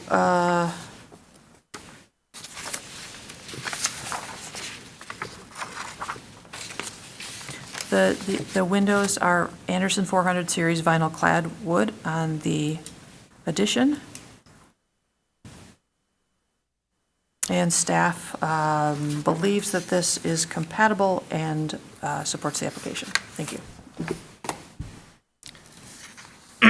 Thank you, Ms. Thatcher. Okay. Well, now we'll move on to the review committee report. Commissioner Fortner. Yeah, I think the only thing I would add is that there's a lot going on the back of this house, and this proposed work will simplify it to some extent and, sort of pull it together. Yeah, I agree. It'll simplify it. I kind of wanted to just take care of the pop-up as well, so it's I'm not exactly sure how it's going to integrate with that little existing pop-up, but we'll ask the applicant about where it comes back and they're removing the window. Half of that is still going to be there. And then I was looking for a roof plan. Is there one in the packet? I don't think there is. Because it's hard to visualize otherwise. I guess there's a 3D perspective, which is very helpful. There's one of those. But a roof plan would have been really, for me, helpful on this one. That was probably a staff fail, so I apologize for that. No problem. Yeah, I'm trying to see, thinking back, really, the only place you can see this is on 8th, right? On Washington, there's no way, you're just gonna see a little bit, maybe from the side, it's gonna look just like a rear addition. From 8th Street, you'll be able to see it, but if anything, it'll be cleaning things up more than distracting you, is what I was thinking. Okay, so then now we'll move to the applicant presentation. So it sounds like the applicant's here. And the owner. So please step forward if you'd like. State your name and address for the record, please, and you've got 5 minutes to add your comments. Yeah. My name is Jason Ennis. I live at 1346 Ravenwood Avenue here in Ann Arbor. The owner, Hitomi Tonamura, is also here, but she said I can handle it. So in terms of the addition, the drive of the project essentially is to somewhat modernize the upstairs. There's no bathroom upstairs. Hitomi has been there for I don't know how many years, several years, and would like to, as she ages, would like to have a bathroom upstairs. So that was the impetus. We did explore several options for where we might put that bathroom, including within an existing bedroom, but the bedrooms are small because they were built early in the turn of the 20th century. So none of the bedrooms really fit a bathroom. So the only real option was addition. We tried to be sensitive to the multiple layers of additions that have occurred or alterations that have occurred, and tried to intentionally clean it up as best we could. I believe that little bump out is for headspace over the stairwell. I don't know what it was like before, but you probably had to duck to go up the stairs. And I'm not sure that returning that would make that meet current codes. But yeah, any other questions, I'd be happy to answer. We did have a question from the staff report that was, you're removing that window because your wall, I think, Yes. comes right back in there. So what are you infilling the? We did address that, I think, in our design, maybe just not in the staff packet. So I think we're going to have to replace that with a similar material to the addition itself, simply because by removing that window, I believe it's either vinyl or aluminum siding. I don't know that we're going to be able to tooth in a similar vinyl or aluminum siding and have it look original. So the intention would be to just do the same siding that we're doing, just on that little remnant of the bump out. Yeah, fair enough. And I believe the note around the painting to match the existing siding was a mission. Originally, Nicole, who was working on this project, did have the line set kind of snaking around the side. Yeah. And I told her, let's go through the basement. Okay. And I think that note just never got updated. Yeah. Very good. Okay, any questions for Jason? No? Okay, well, thank you. Thank you. Appreciate it. Now we'll move on to the public hearing. So we'll open the public hearing for this item. This is an opportunity for persons to speak. Where are we at? 919 West Washington Street. So no one's approaching the podium. No one online, so that's good. We can now close the public hearing for this application. And I'll ask if there's a commissioner who would like to make a motion. I'll do it this time because it's large enough for me to read. You're ready to go? Good. I move the commission issue a certificate of appropriateness for the application at 919 West Washington Street, contributing property in the Old West Side Historic District, to add a 114 square foot second story addition and a mini split on the back of the house. It's proposed the work is compatible in exterior design, arrangement, texture, material, and relationship to the rest of the building, the surrounding area, and meets the Secretary of Interior standards for rehabilitation and guidelines for rehabilitating historic buildings, in particular, standards 2, 5, 9, and 10, and the guidelines for the building site, additions and roofs, as well as the Ann Arbor Historic District design guidelines, in particular, the guidelines for additions. Very good. Second. Great. That was moved by Commissioner Smith and seconded by Commissioner Kaplan. Does anyone have any comments on this application? Nothing to say? Okay, I think that's because this is, very,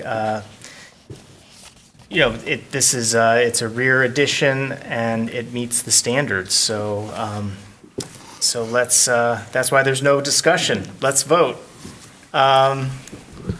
Okay, all those in favor of the motion, please say yes. Yes. Yes. All those opposed, say no. Okay, the motion carries. Your application has been approved. Please note that you must receive all required permits from the city before beginning your project. Okay, thank you. Okay. Well, We're moving right along to the final hearing of the night, F5. And that's at 234 8th Street. And so we'll have the staff report whenever you're ready.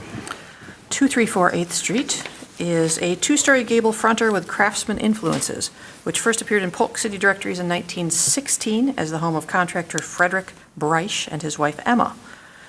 Another Breisch, Edwin C., was a messenger for the WU Telephone Company and boarded there. Features craftsman-style barge boards, narrow lap siding on the first floor, and wood shingles on the second floor and attic. Windows are 1/1, and the attic has a small gable dormer on the south-facing roof.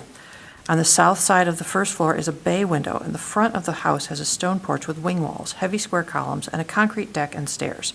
House appears in the 1916 Sanborn Fire Insurance map with the same footprint as today. The house abuts Slauson Middle School on the west and south. You can see Slauson in the background there. Applicant is seeking HDC approval to construct a new rear deck, remove an original rear door opening, install a new triple window on the rear elevation overlooking the deck, construct a paver walkway from the garage to the new deck, construct a wooden trash enclosure with pad next to the garage, construct a backyard pond and paths, and rebuild the front porch, replacing the concrete deck and stone walls and installing bluestone pavers on the deck and fieldstone veneer on the walls.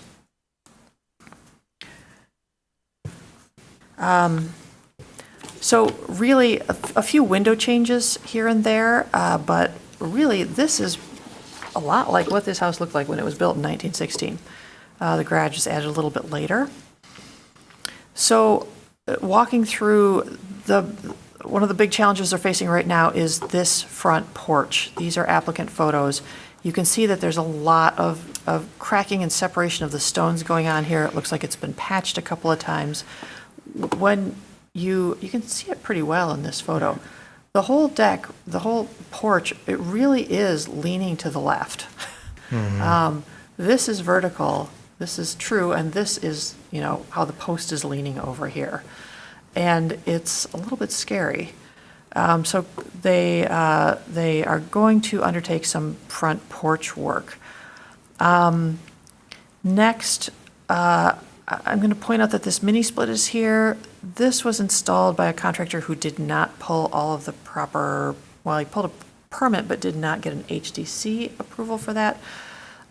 So we're going to go through this whole thing and vote on it, and then I want to revisit this mini split just to get your opinion because they have applied for a staff approval. And since we're here, I can talk How to do you you all pull about a it. permit without it showing up? Because the permit was for something like furnace. And it wasn't. Yeah. And a new inspector went out to look at it and, didn't know to look for historic district stuff. And now he does. So walking around to, this is the back of the house.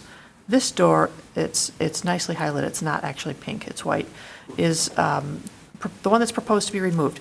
You can see that the foundation is very exposed here. So removing this door and infilling the bottom part with CMU would take up half of the door space. The rest would just be infilled with something, and then 3 windows added up here, overlooking a new porch. The old porch is here.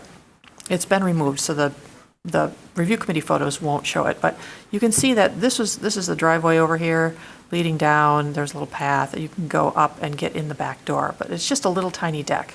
Hard to squeeze a lot of people on that deck. So the new one is proposed to wrap around to the corner of this little bump out, this little box here. Areas of work include a proposal for the front porch, a proposal for a bluestone path leading from the driveway to the stairs for the new deck that's in the back. Got some stairs down. These are gravel pathways.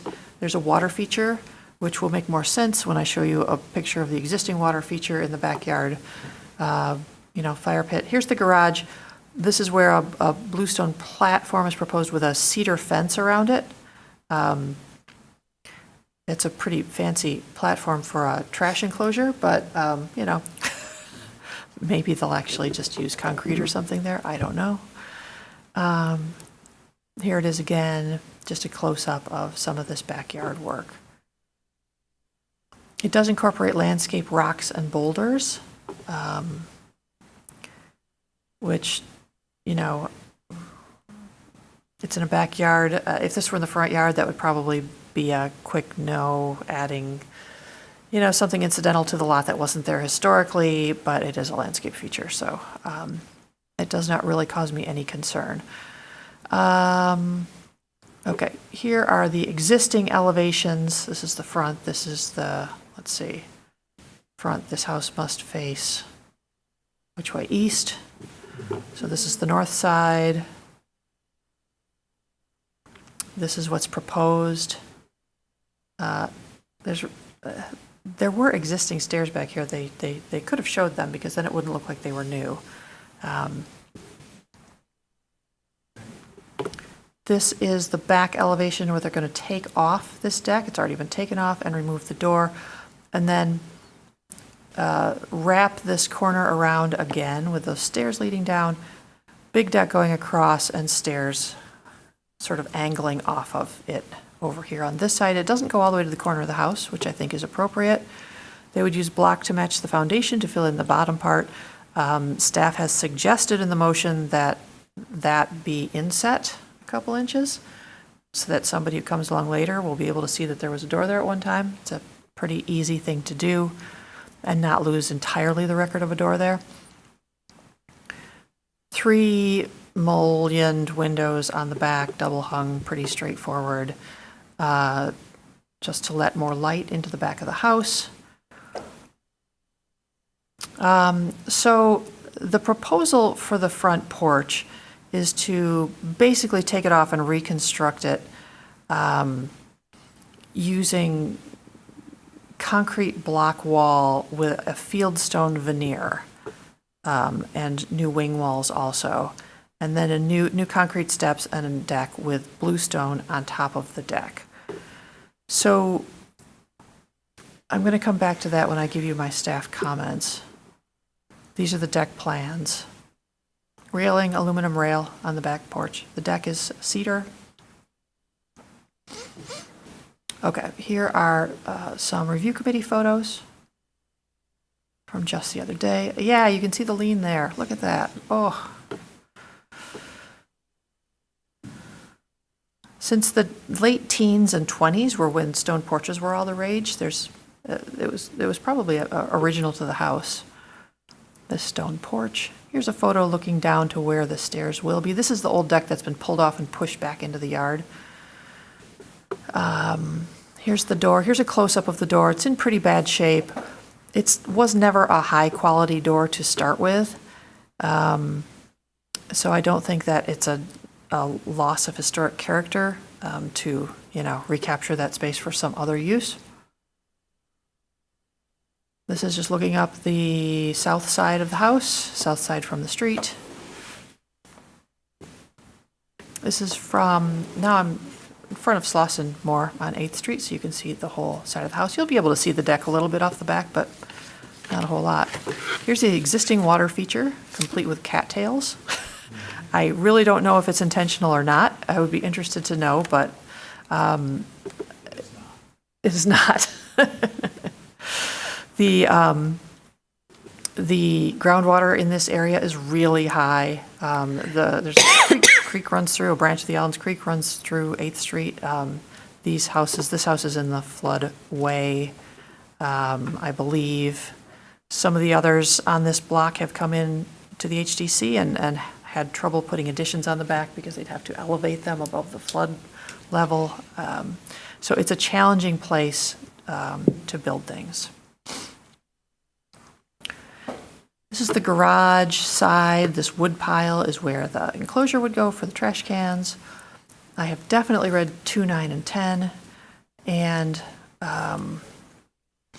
we've read the recommendations for building site. For entrances and porches, it's recommended to identify, retain, and preserve entrances that are important in defining the overall historic character of the building, such as doors. It's not recommended to remove or radically change entrances and porches which are important in defining the overall historic character of the building. So again, the operative word here is whether or not the door is important in defining the historic character.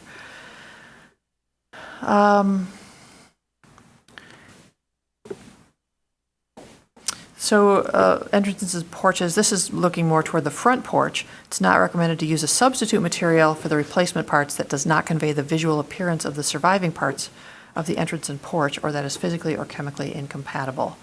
It's also not recommended to remove an entrance or porch that's unrepairable and not replace it, or replace it with a new entrance or porch that does not convey the same visual appearance. Certainly, fieldstone veneer over CMU is not going to have the same visual appearance. It might be sort of the same, but it's not a stone historic front porch. For landscape features, it's not appropriate to introduce a new building, streetscape, or landscape feature that's out of scale or otherwise inappropriate to the district's historic character. It's appropriate, per the Ann Arbor Historic District Design Guidelines, to replace a porch which has deteriorated beyond repair, using physical evidence to guide the new work. And by physical evidence, to me, that would mean reusing the same boulders, stones, taking the whole thing apart, numbering them, putting them back, if that's necessary. If there's a way that they can underpin the whole thing and avoid doing that, engineering is marvelous, but if necessary, that's been done a few places in the Old West Side and the Old Fourth Ward, and it's a possibility. So I have sent information to the owner and the designer about the front porch, and so they know that I'm recommending denial on it. And so that's all clear to them, I believe. No surprises here. What about the bluestone pavers for the deck? So the way I don't really think that that's appropriate either. And I did have two motions once again. One is that are proposed, that you don't have to ever use my proposed motions, by the way, but if you'd like to. The first one is for the deck and the yard work, and the second one is for the front porch. And it does include the fieldstone veneer and bluestone pavers on a new concrete deck and stairs. But yes, for the record, thank you. I don't believe that that would be appropriate either. I think bluestone on the ground for paths is great. It's not a historic materials for stair treads or covered porches. I think that's it for staff. There is one person waiting in the Zoom waiting room who I hope is here for this application, though I don't recognize the name. So if R. Cross, if you are here for this application, would you please raise your hand so we know to admit you into the meeting? I thought that the owner was going to be zooming in, but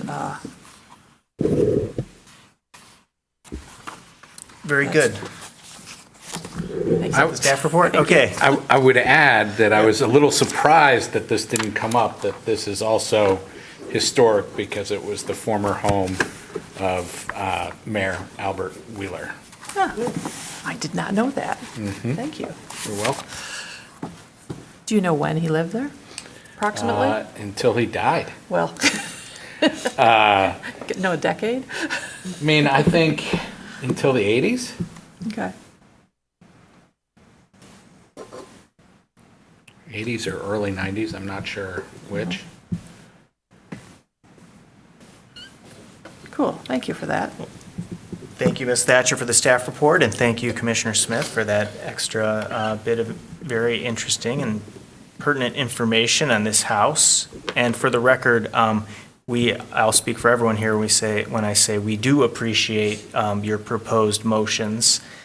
We appreciate that we don't have to use them, but we do appreciate that you are giving us them for every staff report. Yeah, just to be clear, when you say, "I'll read the motion," it's like, no. How should we phrase it to? I will. Well, should we assume like we're making them up ourselves? No. Yeah, I think you say, would a commissioner like to make a motion? He doesn't say read the motion. That's true. You say Yeah, make a motion. Yeah, as long as you say Okay. make the motion, that's fine. That's fine. Yeah. Very good. And All then you can right. respond with, "I'll make the motion."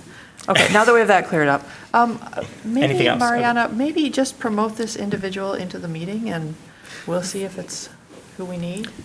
Should we do the review committee report first, or do you want to? I don't think that's, well, why don't you, let's do the review committee report Okay. while you're, yeah. Oh, it's him. Oh. Okay, so there is, Oh, it's Rob, okay. Very good. That's so funny. Okay. Now we all know Rob's last name. I don't think I have, the only work in the back that's really affecting the historic fabric is the removal of that door and the addition of the windows. Everything else is landscaping. And the porch is definitely, the foundation of the porch is definitely failing. Yeah.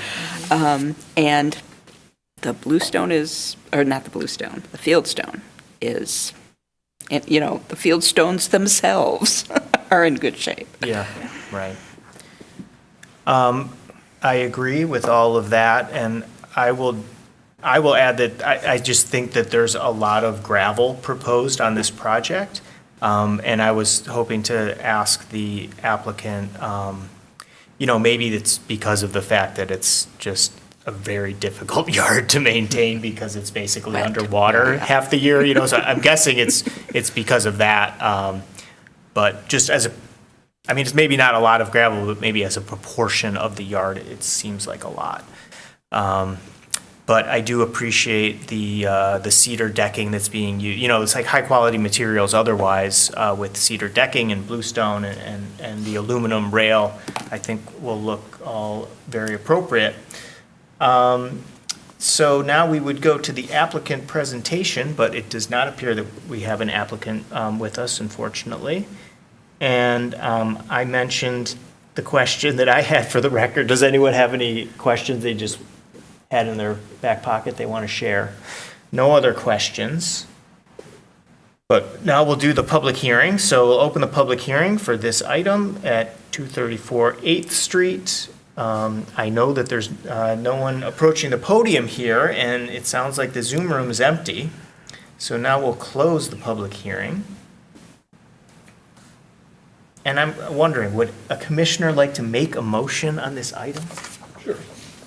I move that the commission approve the application at 234 8th Street, a contributing property in the Old West Side Historic District, to construct a new rear deck, remove an original rear door opening, install a new triple window on the rear elevation overlooking the deck, construct a paver walkway from the driveway to the new deck, construct a wooden trash enclosure with pad next to the garage, and construct a backyard pond and paths on the following condition: that the concrete masonry unit door infill is inset 2 inches or more to leave a visual record of the former door location.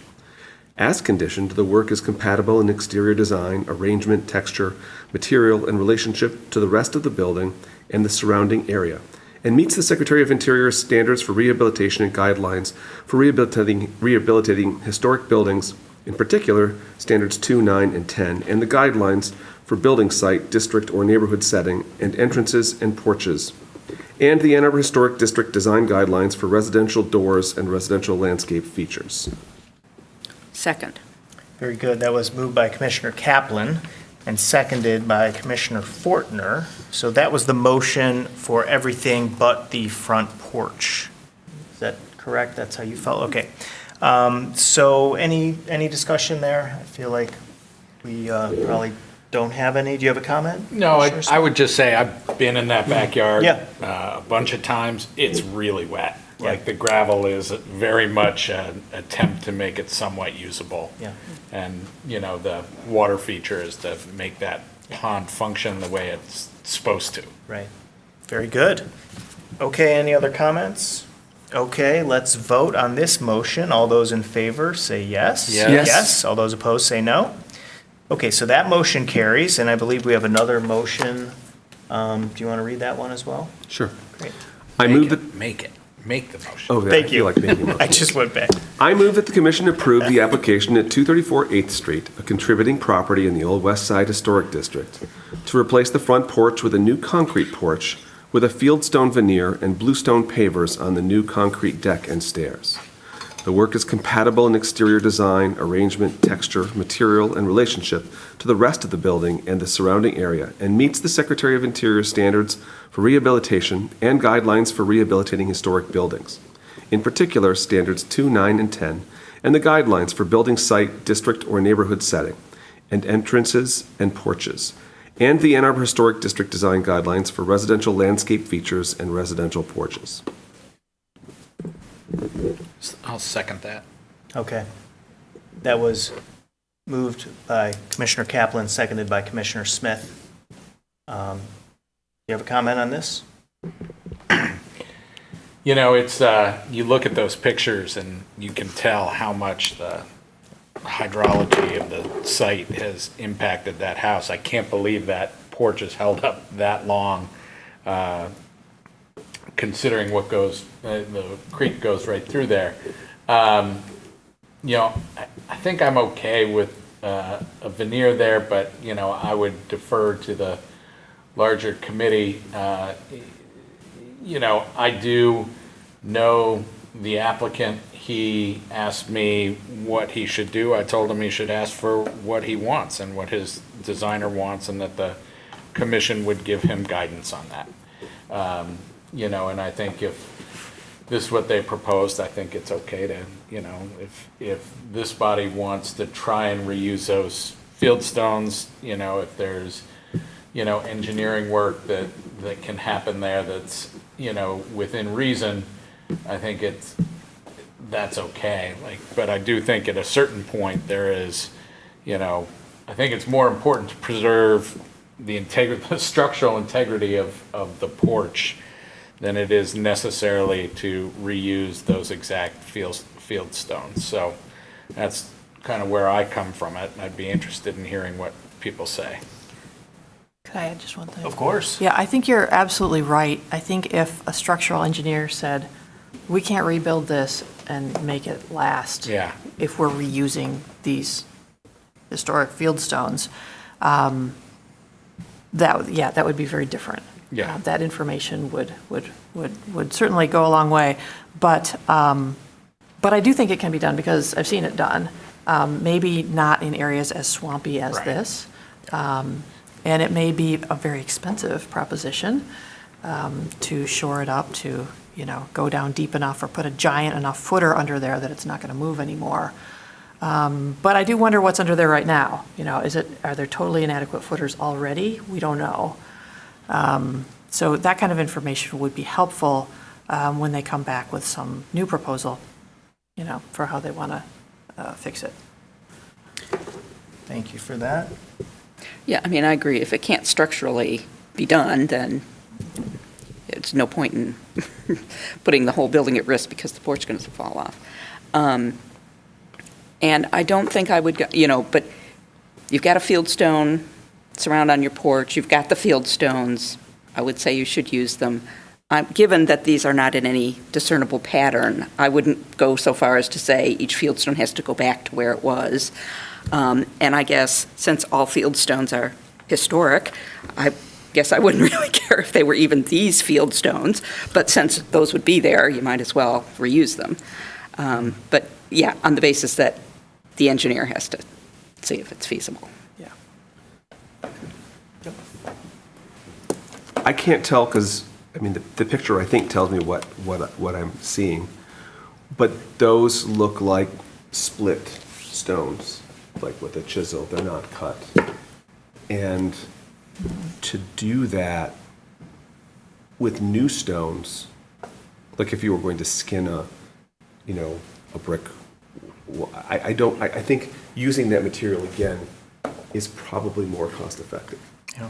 You can get fieldstone easy and cheaper if you replace it, but I don't know that you can create that same face cheap and easy.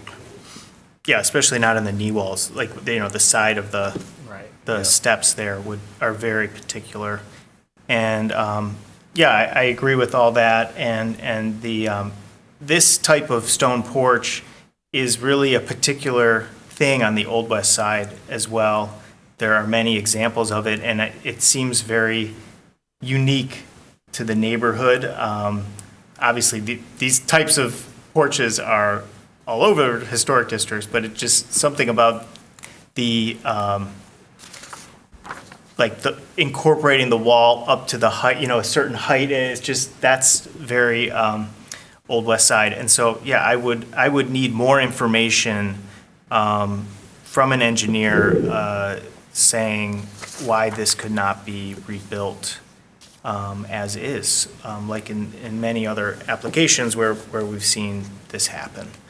I do, and also, I don't think that I would support the bluestone on the deck also doesn't seem appropriate. It's almost like it's moving too far into a too nice of a material or something that doesn't fit in that, without knowing that it was there before to claim that would be an appropriate material. Obviously, it was originally wood decking, that's no longer there, and now even just the plain concrete for some reason feels more appropriate. So I would question that as well. And, hopefully they can, support, I don't want the porch to fall over, and so they should consult with a builder or engineer immediately and get someone to, very easily to just put some supports down so it's not going to fall over. Okay, are there any, do you have another comment? Well, I would think that if we're not going to approve the porch as it's done, we should probably just postpone that and say, have Jill get in touch with the applicant and say, we'd like to have, an engineer's opinion of what can happen here, so that they don't have to start over with a new application. And Yeah, I think basically what we have here is an incomplete application. We want more information. Maybe we're even expecting something from an engineer and did not get it. So I would support that. And I just always need to be reminded, though, what are the rules about postponing? Because there is some sort of time thing. And only part of the application is being postponed. Yeah. It could happen. I would have to get permission from the homeowner to go over the 60-day limit that we have to approve things in, because I doubt that they're going to get an engineer's report like in the next 2 weeks to submit for the next meeting, or even 3 weeks. So as long as the homeowner agrees to that, that's fine. Well, what if The they don't problem agree is with if they that? don't agree with that and they're not here now, it would Then it get automatically approved. gets It's approved. Yeah. All right, well, we Yeah. can't do that then. Yeah, that wouldn't work. That's an annoying rule that's hit, wait, but the 60 days, but won't we be meeting again? But they have a deadline to get it in. But they would have 2 to give us weeks. all the information before that meeting. But can we postpone it till the next meeting and then vote on it in the next meeting? If the owner does not agree to it? Sure. Then we just give the opportunity to the owner, and then Yeah. if we don't. Hey, if you want to, Yeah. if you want to give us more information and postpone this, send me an email that says you're amenable to postponing it. If not, it will be revisited at next month's meeting. But we will And we- then be voting on this again, Yeah. the same Yeah. application. Okay. All right, well, let's do that. Let's postpone this application. That way, the applicant can give us information if they can, and then it sounds like we will be able to still vote on it at the next meeting, so that we're not stuck with automatically approving this application due to the deadline. Okay. So then, that just takes us to the end of this application. Is there anything we need to vote on, or? Yeah, do we have to vote on the? You should vote to postpone it. Okay, all the those, next- I move that we postpone action on the second part of the application until next month. Second. very good. All those in favor, say yes? Yes. Yes. All those opposed, say no? Okay, we are postponing, we've approved some of the application, we're postponing another part of it. And that is the last hearing of the evening. So we'll be moving on now. We're about halfway done with this meeting now, so everyone take a deep breath. Hopefully Hopefully that's not true. But we'll move on to some new business. If anyone needs a break, feel free to take one. Okay, we've got 4 items of new business. First one, G1, is the staff approvals list, and we've got something to review from staff. Yes, as soon as I can find it. Okay, it's In my regarding packet. So this was, windows. oops, okay, let's stop that. So this is, one of the commissioners, Commissioner Ross, suggested that we add the alteration of windows and doors on additions built after 1944 to the staff approval list. So here it is. It would be number 43, alteration of the opening size or location of windows or doors, the installation of additional windows or doors, or the removal and infill of window or door openings on any addition built after 1944. The work must be in keeping with the Ann Arbor Historic District Design Guidelines. Does that also include, just made me think of it like non-contributing buildings? Or do you have to add that? No, they're have a already, different one? they're already Yeah, covered, okay. yeah, yep. All right, so someone come, yep. I'll move that we add it to the list. Yeah, it's a good one. Okay, all those in favor of adding this, please say yes. Yes. Yes. Opposed, say no. Thank you. Okay, thank you. That'll be great. Yeah, all right. HGC retreat, we typically have a retreat in April or May. I have not been able to secure a person knowledgeable about windows. I mean, I can probably find someone who can talk about repairing windows, but we want a more holistic conversation, I believe, about why we're keeping wood windows, whether there are alternatives to that, what, I think Commissioner Smith suggested that I talk to the SHPO. I haven't really gotten anywhere with them. They were going to look into it. And, I talked to one person from the Michigan Historic Preservation Network who kind of said, we kind of used to do that, but we kind of don't right now. We kind of don't have any staff. And I get that. And What about in a state that like is a little more further advanced than Michigan in terms of like still a cold weather, like a Washington or something like that, or a Vermont, something on a coast where they're way more ahead of us on, energy savings. Like Maine, there's a bunch of like very efficient historic districts in Maine, maybe the Maine just have SHPO. Somebody zoom in for our That would be meeting. amazing. Yeah. Yeah, like, what do they do there? There's places on the coast where, they're more knowledgeable about energy efficiency and like energy prices are just a lot higher, so it's more of an issue. Yeah. We just have to make sure that things aren't allowed by their state government that aren't things, that we can't do here. It still might be enlightening. Yeah, But, no, definitely. It's a but good it would be idea. really great if it was a one-to-one match where their rules were the exact same as our rules. That sounds like a lot of background work for staff that I'm not asking for. Yeah. No, that's okay. It's a casual conversation, so we could just say, wow, what a great idea. We can't do that because the state says, or, Yeah. and then moving along. Okay, and are there any additional topics that you would like to talk about at the retreat beyond the review of projects that we do every year, the review of the bylaws? The letter you sent about the green initiative for rental, that may bring up some things we want to talk about. We'll talk about that in a minute, but yes, if it turns out that you guys are still interested enough in that I could certainly ask city staffer to come and talk about that. Or Yeah, there'd just be that's a more possibility. discussion about what we think ought to be done, Yeah. or what we can do to, Is there anything about 415 West Washington that we can discuss that would be helpful in any way, or? No, there's not a lot happening right now. Okay. I mean, a lot just happened, the building Yes. came down, but Yep. but not the chimney. not the chimney. Okay, yeah, I don't know.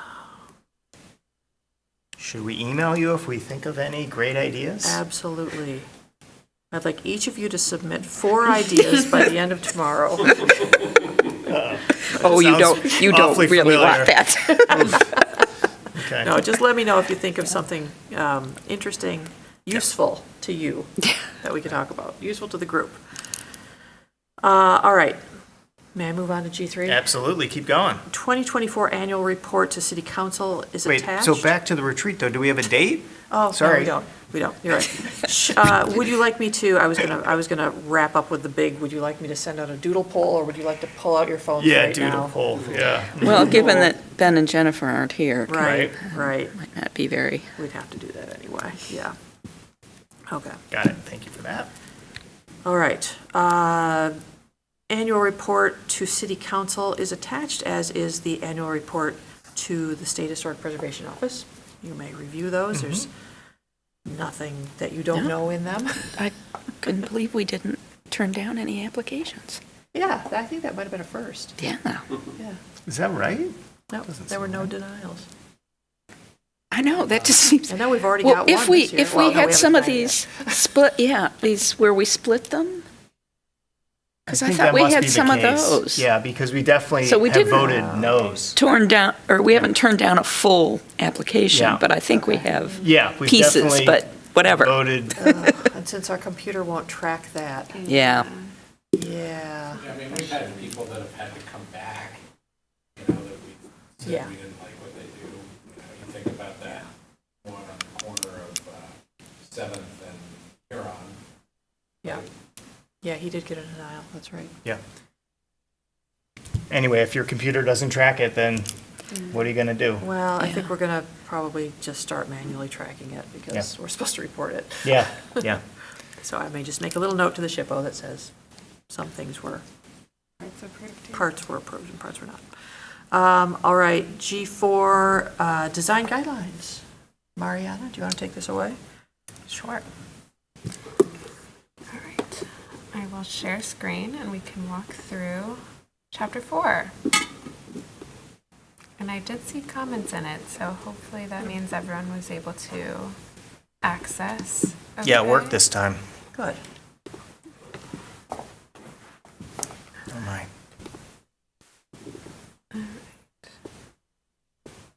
How's that? Hopefully readable.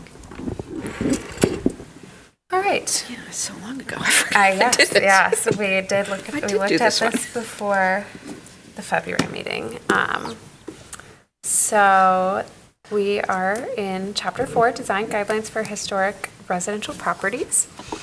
And I will just scroll through, we'll look at the comments, we'll get some changes. Jill and I are in red and blue, and most of these are just wording changes. There's grammatical fixes throughout, as always, and there are some concerns with the visuals, as always, and we'll get to that. Chapter 4 is the residential Yes. additions? Or just, no, just residential Just changes? residential, Okay, yes. yeah. All right, so we start with building elements, doors. Then we have our door parts.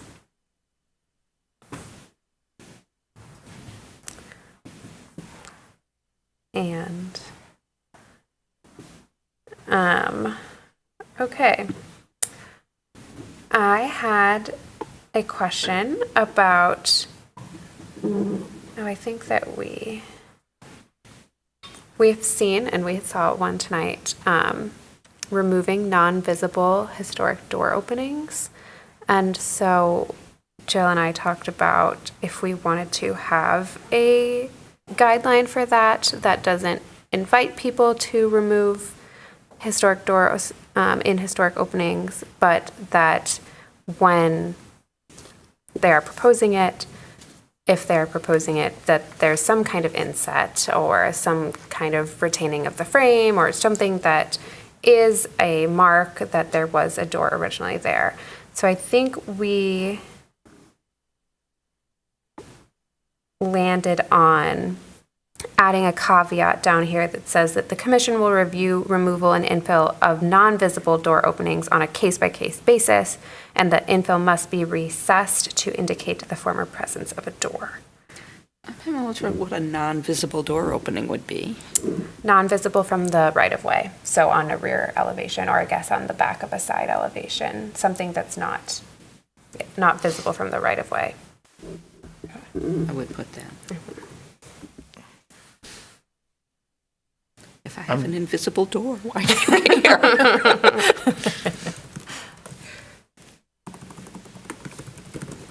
I think, do we use, like, so that's in the appropriate column, right? So we don't use the word must. I think like, aren't they usually kind of phrased as like, this is what you should be doing, this is what, but this says must. For some reason, I'm hung up on that particular phrasing. Yeah, I think it was more of a concept than the final text. Yeah. But do you think that that's? Yeah, I mean, I appropriate to think put in there? it seems appropriate to leave some remnant of the opening in some way, and Yeah. it's, yeah. I do appreciate all of your comments on here. Guest users, these are important. Thank you. Okay, so, suggestion to replace original with from the period of significance. So we can go through. Yeah, that just seemed like a general comment that, Yeah, you're right that original doesn't mean original. I mean, historic doesn't always mean original. It just means 1944 or earlier. Yes. maybe it doesn't matter. I mean, it stuck out to me in this section for some reason. It's probably throughout the entire document, but just the word, yeah, original could be confusing. Yep. Then what about for handicap accessibility? Do we make these determinations on a case-by-case basis? Yeah, when we talk about handicap accessibility and doorways, we usually use the Secretary of the Interior's guidelines. But yes, they are case by case.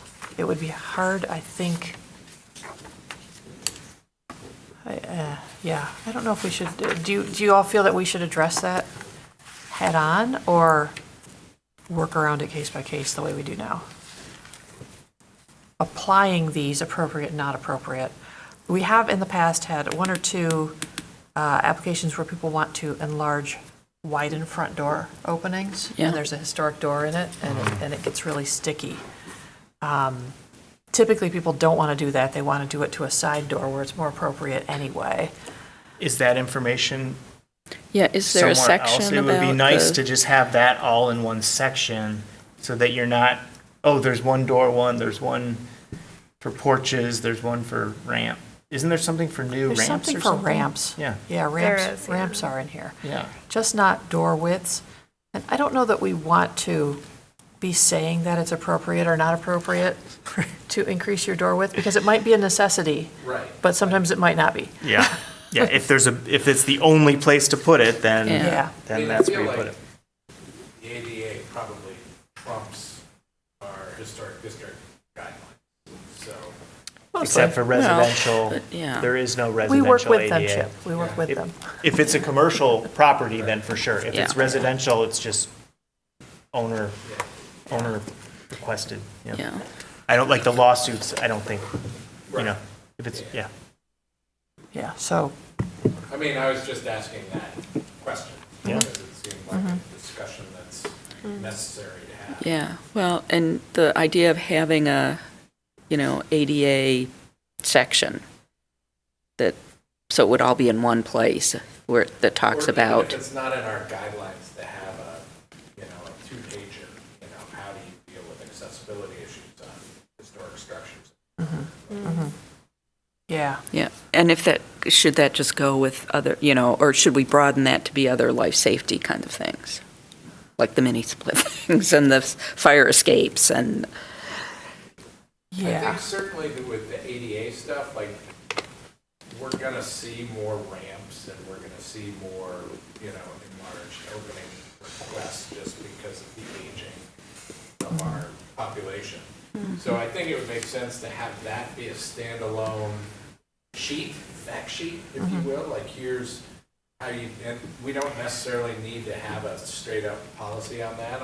On some of the other things, I feel like for fire escapes, we're talking about, turning old single-family houses into multifamily rental units. That's not our job to figure out how they meet building code. Yeah. And I think that this is more a guideline of how a homeowner might deal with accessibility issues in a sensitive manner. What Yeah. you're describing sounds like it should belong in this standards so? document. I mean, if we have it, it wouldn't make sense to be separate to me. Like if I was a Let's- designer, because you're not just dealing with that. You're probably doing a whole renovation and then that's included. Right. Or maybe Yeah, not. so if you have, you know, Practitioner, so I would say, like, where would you expect to find this right, stuff? how do I Altogether, find that? yeah. I need to see what I can do about accessibility at my Old West Side house. Where am I going to go in these guidelines to find that?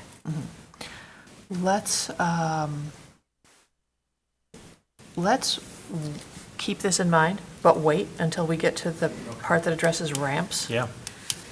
Ramps seem to be an even more prevalent issue than widening doorways, though that is too. I think ramps were in chapter 3. We already passed I ramps? think we already looked at ramps, yeah. Okay. All right. Well, maybe we just need to add a new section or paragraph or something. Or build out that ramp section to include if there's other Yeah. points. Yeah, it could certainly be a new paragraph in this chapter or the previous chapter, you know, how to approach ADA and accessibility issues. And it might be as straightforward as to say, you know, yeah, I'm not gonna write it right now, but I have ideas. It's basically an addition, right? So it's like all the things for additions also apply to ramps. But sometimes you can't put it there. It ends up that gets maybe more on the side or the front because of other issues, right? Yeah.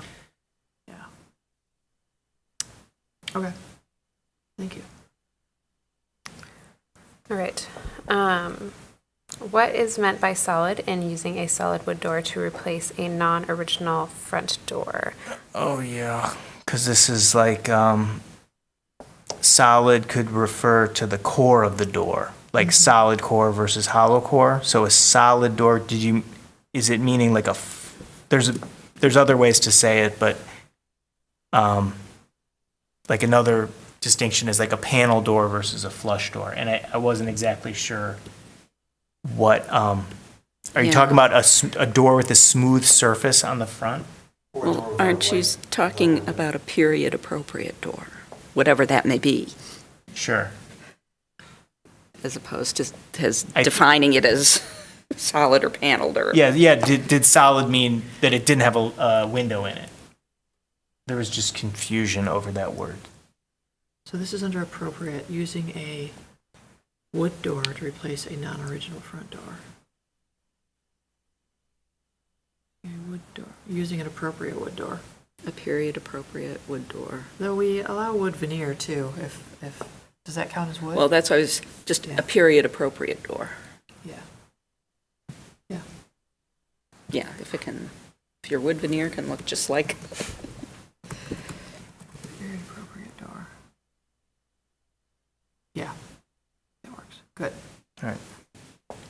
Okay.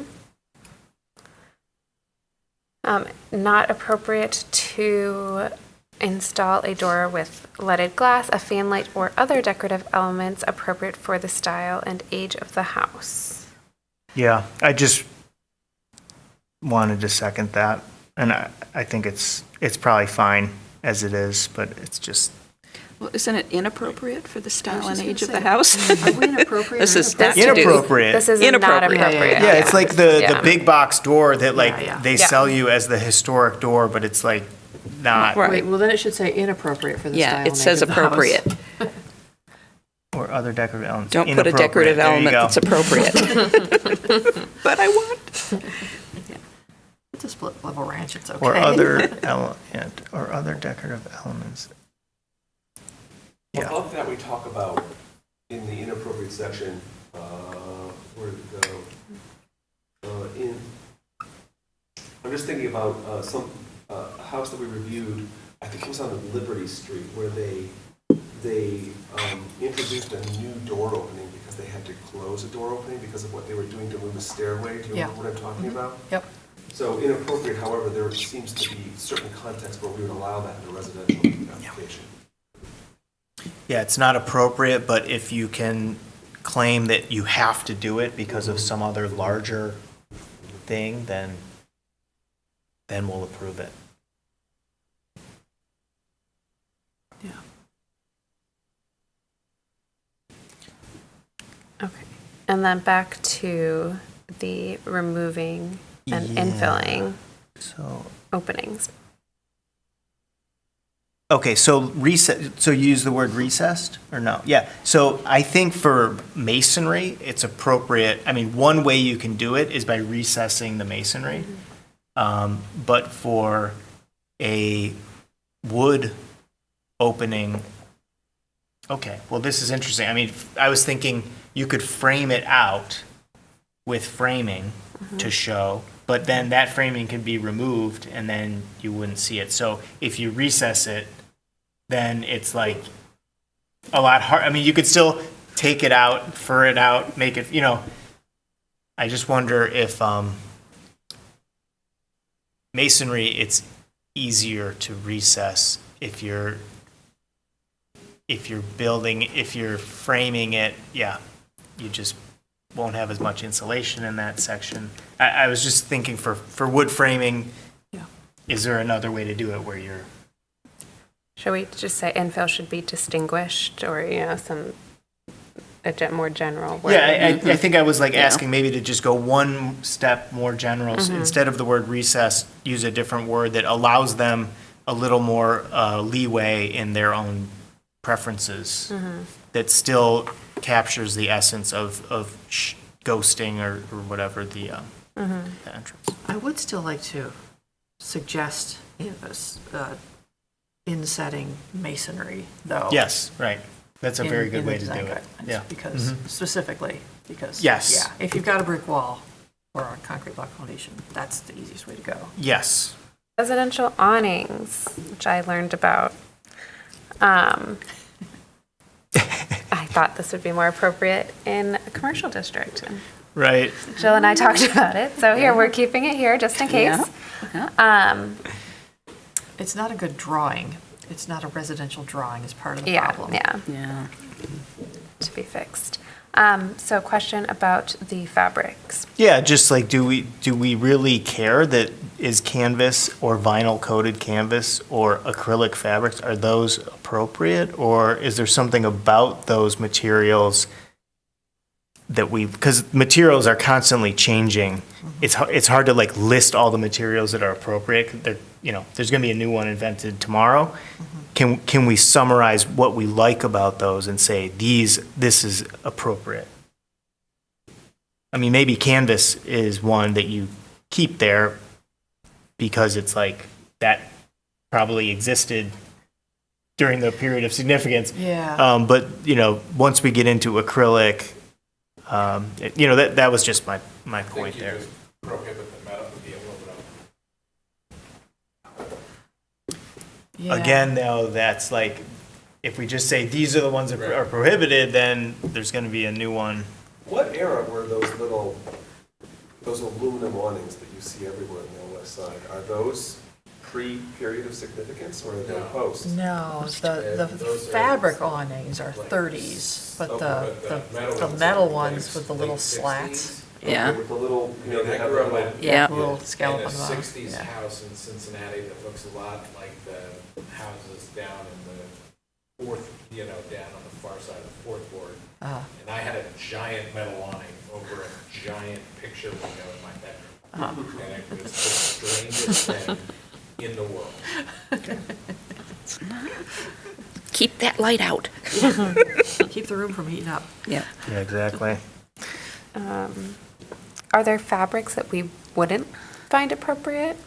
Yeah, I was just saying, can we just say Just fabric fabric. I would is say appropriate? fabric, because then if someone Yeah. came in with some sort of I think plastic fabric. material. Yeah, fabric you'd is say a nice. That's not fabric. Because like that Yeah. sunshade stuff isn't canvas, it's, Yeah. something else. Or other fabrics instead of or acrylic fabrics.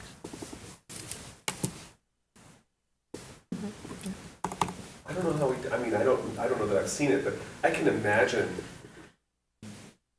someone coming up with a vinyl or a very plastic product that emulates Fabric. old canvas, and I don't know that that would be problematic then. It's just that now when I think of it, it seems like a very space age, bubbly kind of a thing that you wouldn't want. No, I think that Sunbrella outdoor fabric is all synthetic, it's basically plastic, but it looks like fabric. Good. Yeah. Yeah, so this is good. So appropriate or fabrics. I mean, that just is really Yeah. broad. Okay. Yeah. I think it works for me.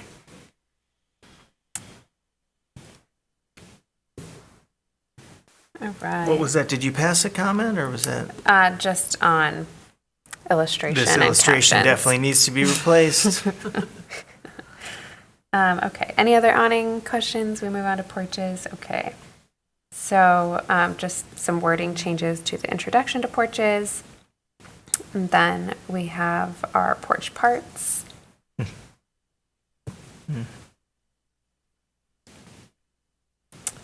And then, let's see.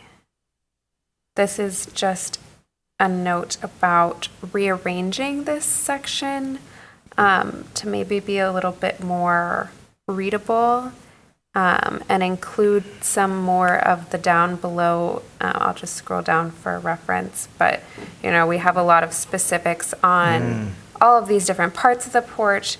And so, maybe just a general thought about what we distinguish to be important enough to call out and put in our appropriate or not appropriate bullets versus what we can include in a section, in a paragraph below about that specific part. So, And should some of that go up into the part, like, Right. we just, Yeah, shouldn't that be above? Yeah. With all the other stuff? with the other parts? That is confusing. so there's maybe some rearranging that needs to happen Yeah. just to be more clear for users and then also more clear for us in terms of things that we want to specifically call out in our appropriate and not appropriate. So just a general rearranging is likely to happen here. Yeah. Added for also in the appropriate then following specific guidelines for porch parts listed below, which may change if the Moving on. organization is changed. And then also in the not appropriate, reversing the direction of replacement flooring from perpendicular to the house to parallel to the house or vice versa. Driving crazy. Straightforward. So that's it for the appropriate, not appropriate, but there is still more to go. Okay. Here the standards are not Yeah, using that's appropriate and not exactly. appropriate. Yes. Okay, agreed. That's true. Not sure who this was, but a question about limiting porch posts to fiberglass as a case-by-case basis, maybe opening up the case-by-case basis materiality. Oh, yeah, just call it something like composite or something. Alternative materials. Yeah, what is it? Yeah, what did they refer to it? Right? Don't they say, is that the terminology? that- Alternative? Yeah. Substitute materials. Yeah. Engineered materials. Non-wood posts? Yeah. Okay. Non-wood posts will be considered on a case-by-case basis and only when necessary. Yeah, it's getting harder and harder to find, like the Yeah. wood posts at the lumber yards don't carry them anymore. Yeah. Okay, commissioners, any preference on if newel posts are on the ground or stairs? Or we don't care at all? As long as there is a newel post? I'd say currently 75% of all newel posts are on the stair. Yeah, if not more. But if you want your stairs to look bigger and longer and grander, you might put them on the ground. But then your tread, weird. I think that, we don't have to, Leave it vague. Yeah. just, we don't have to if we decide, know- but, yeah. We know where they were historically, put them there. Yeah. And otherwise, Yeah. whatever. All right. Then just some clarifications about railings, spindles.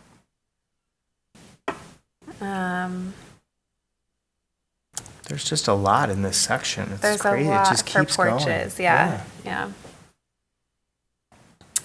But no other. And then we get to handrails. Right? This is amazing. A relocation of some text that was important but just lost in the comment or in the caption. Yeah. Yeah, so again, there's stuff here that's appropriate and not appropriate, and are you planning on taking all of that out and putting it into the two columns? I think that is probably going to be too much. Yeah. I think there's some way that this can be better organized. And I think Okay. we'll just have to think about it. But there's just something that can be better. Maybe, maybe these can be numbered, and then the numbers can relate to an appropriate or not appropriate. So it's like see number 3 below. And then you see number 3 below, and it's about porch steps, and it's more information. Or maybe Well, just every one of these sections needs to have an appropriate, not appropriate. Yeah, I was wondering, do the appropriate, not appropriates, do they relate to floor? Do they relate to, Yeah, I think they do. yeah. Yeah. Because Yeah, they are. we just basically rewrite on this porch floor, appropriate column, not Yeah. appropriate column. Yeah. Yeah. It just might They be a just little more be- consistent. They'd be mini, Yeah. then you have them. Yeah. And then you have specific appropriate and not appropriate to refer to when you go to. Mm-hmm. And then porch skirting.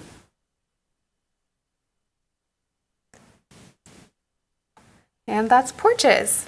Does porch skirting say something about no vinyl? It did, but it was higher up. There was Okay. something, Vinyl lattice is not recommended. Okay. there was another comment higher up too about it. So anyway, when you, Yeah, I okay. think if you You'll find it reorganize when it, you can. Yeah. when you redo it. Just, As long as you we'll saw make it. a, Oh, man. I'll just make sure vinyl. Yeah, Turn the that heat way off in everything here. for I don't porch want that. skirting will be in the porch skirting thing.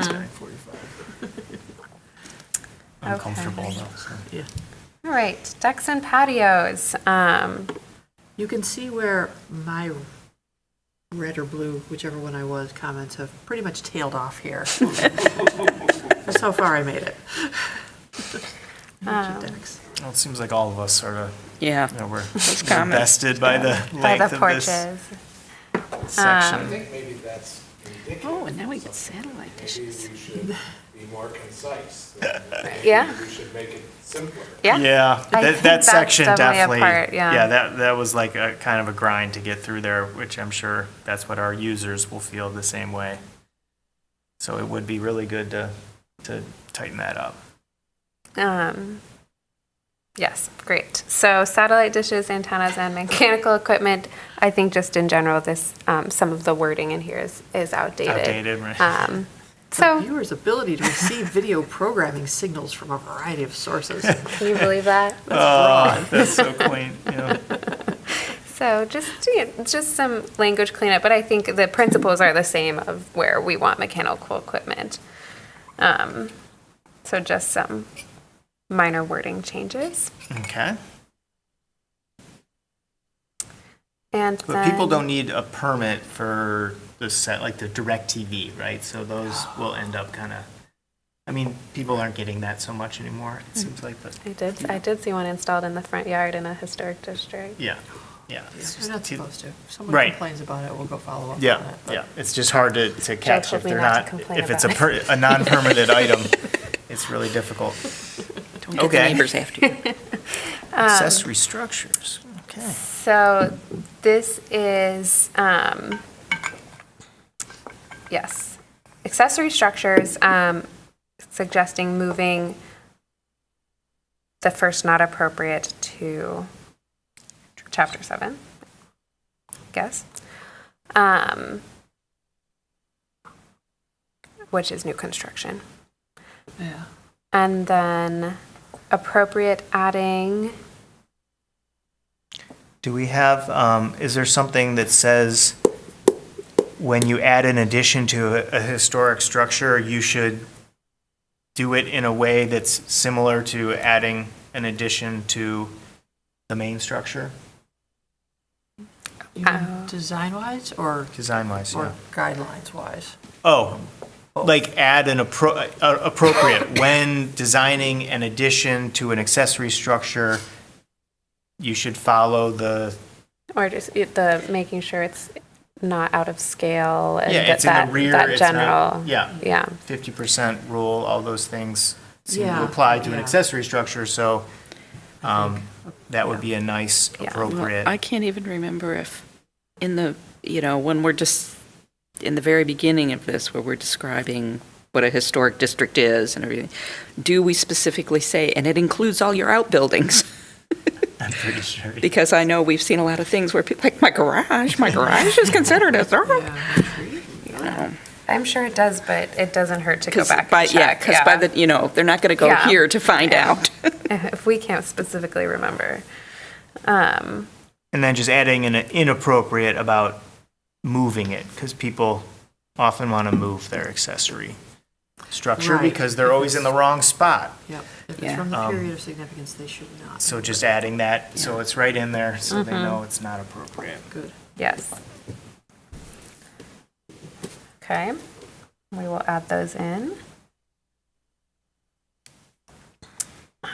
Site features. We're close to the bottom. Oh, good. I don't think there was much to add about landscaping. Okay. Doesn't seem like anyone else had comments.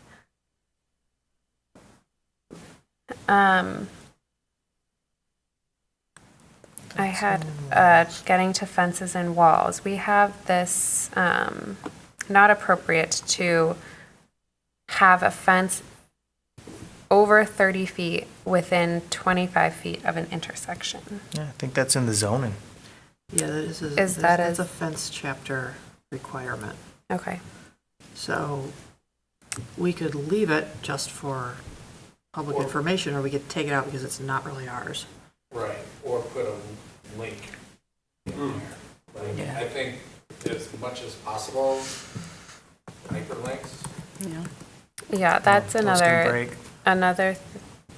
thing that I would love to do when we finish this is when it says, refer to X guideline, that you can click on it and it takes you there. Just so the PDF is more usable rather than scrolling. Failed if we do not. Okay, perfect.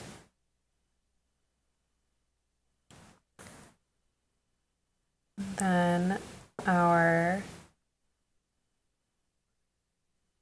that's it. Lovely. Right. We're making it better. It's good. So porch is the big Slowly one but here. We'll come back if we have any additional questions Yeah. on that. Good luck with that section. That really needs to be Yeah. wrangled. But otherwise, it seemed like that, technology-wise, that worked well. So we Yeah. will share the next chapter for next month and let me know if We'll if let you everything's still know. working. All right, thank Thank you, Mariana. Much appreciated, all that work that you're doing to make the standards a more readable document. Okay, well, that is it for new business for today, guys.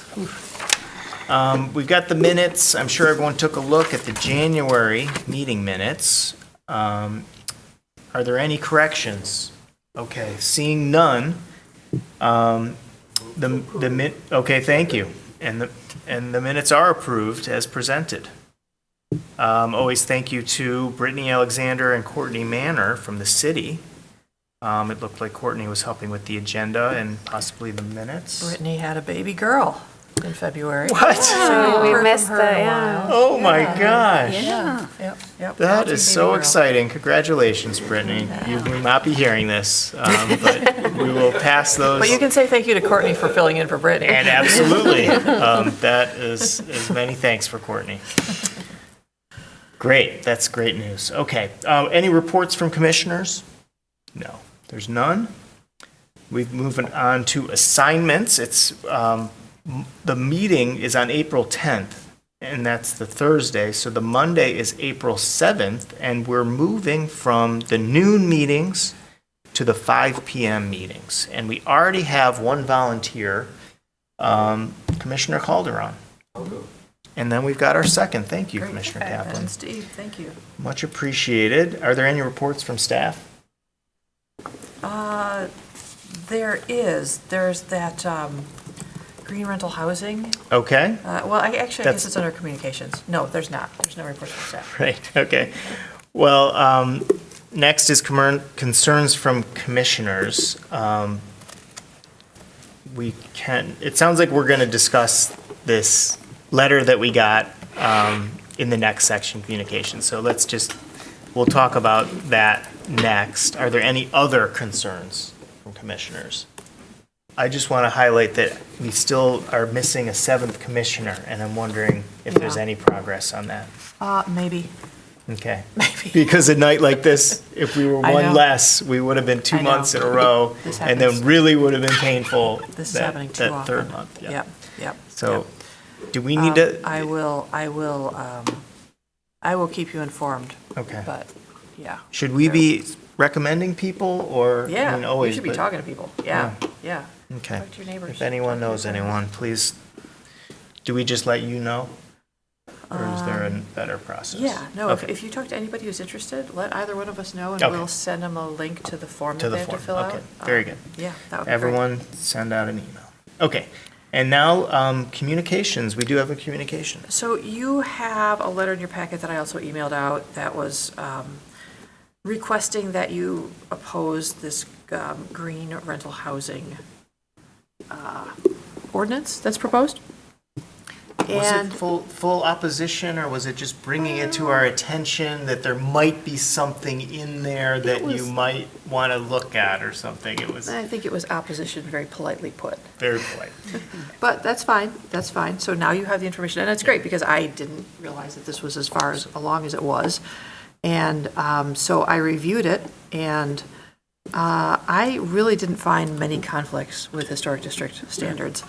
And I emailed Joe Lang, who is the city staffer who's working on this, and he pointed out, this is very important, that the green rental housing program is designed in such a way that compliance can be met without touching the exterior building shell or the mechanical systems.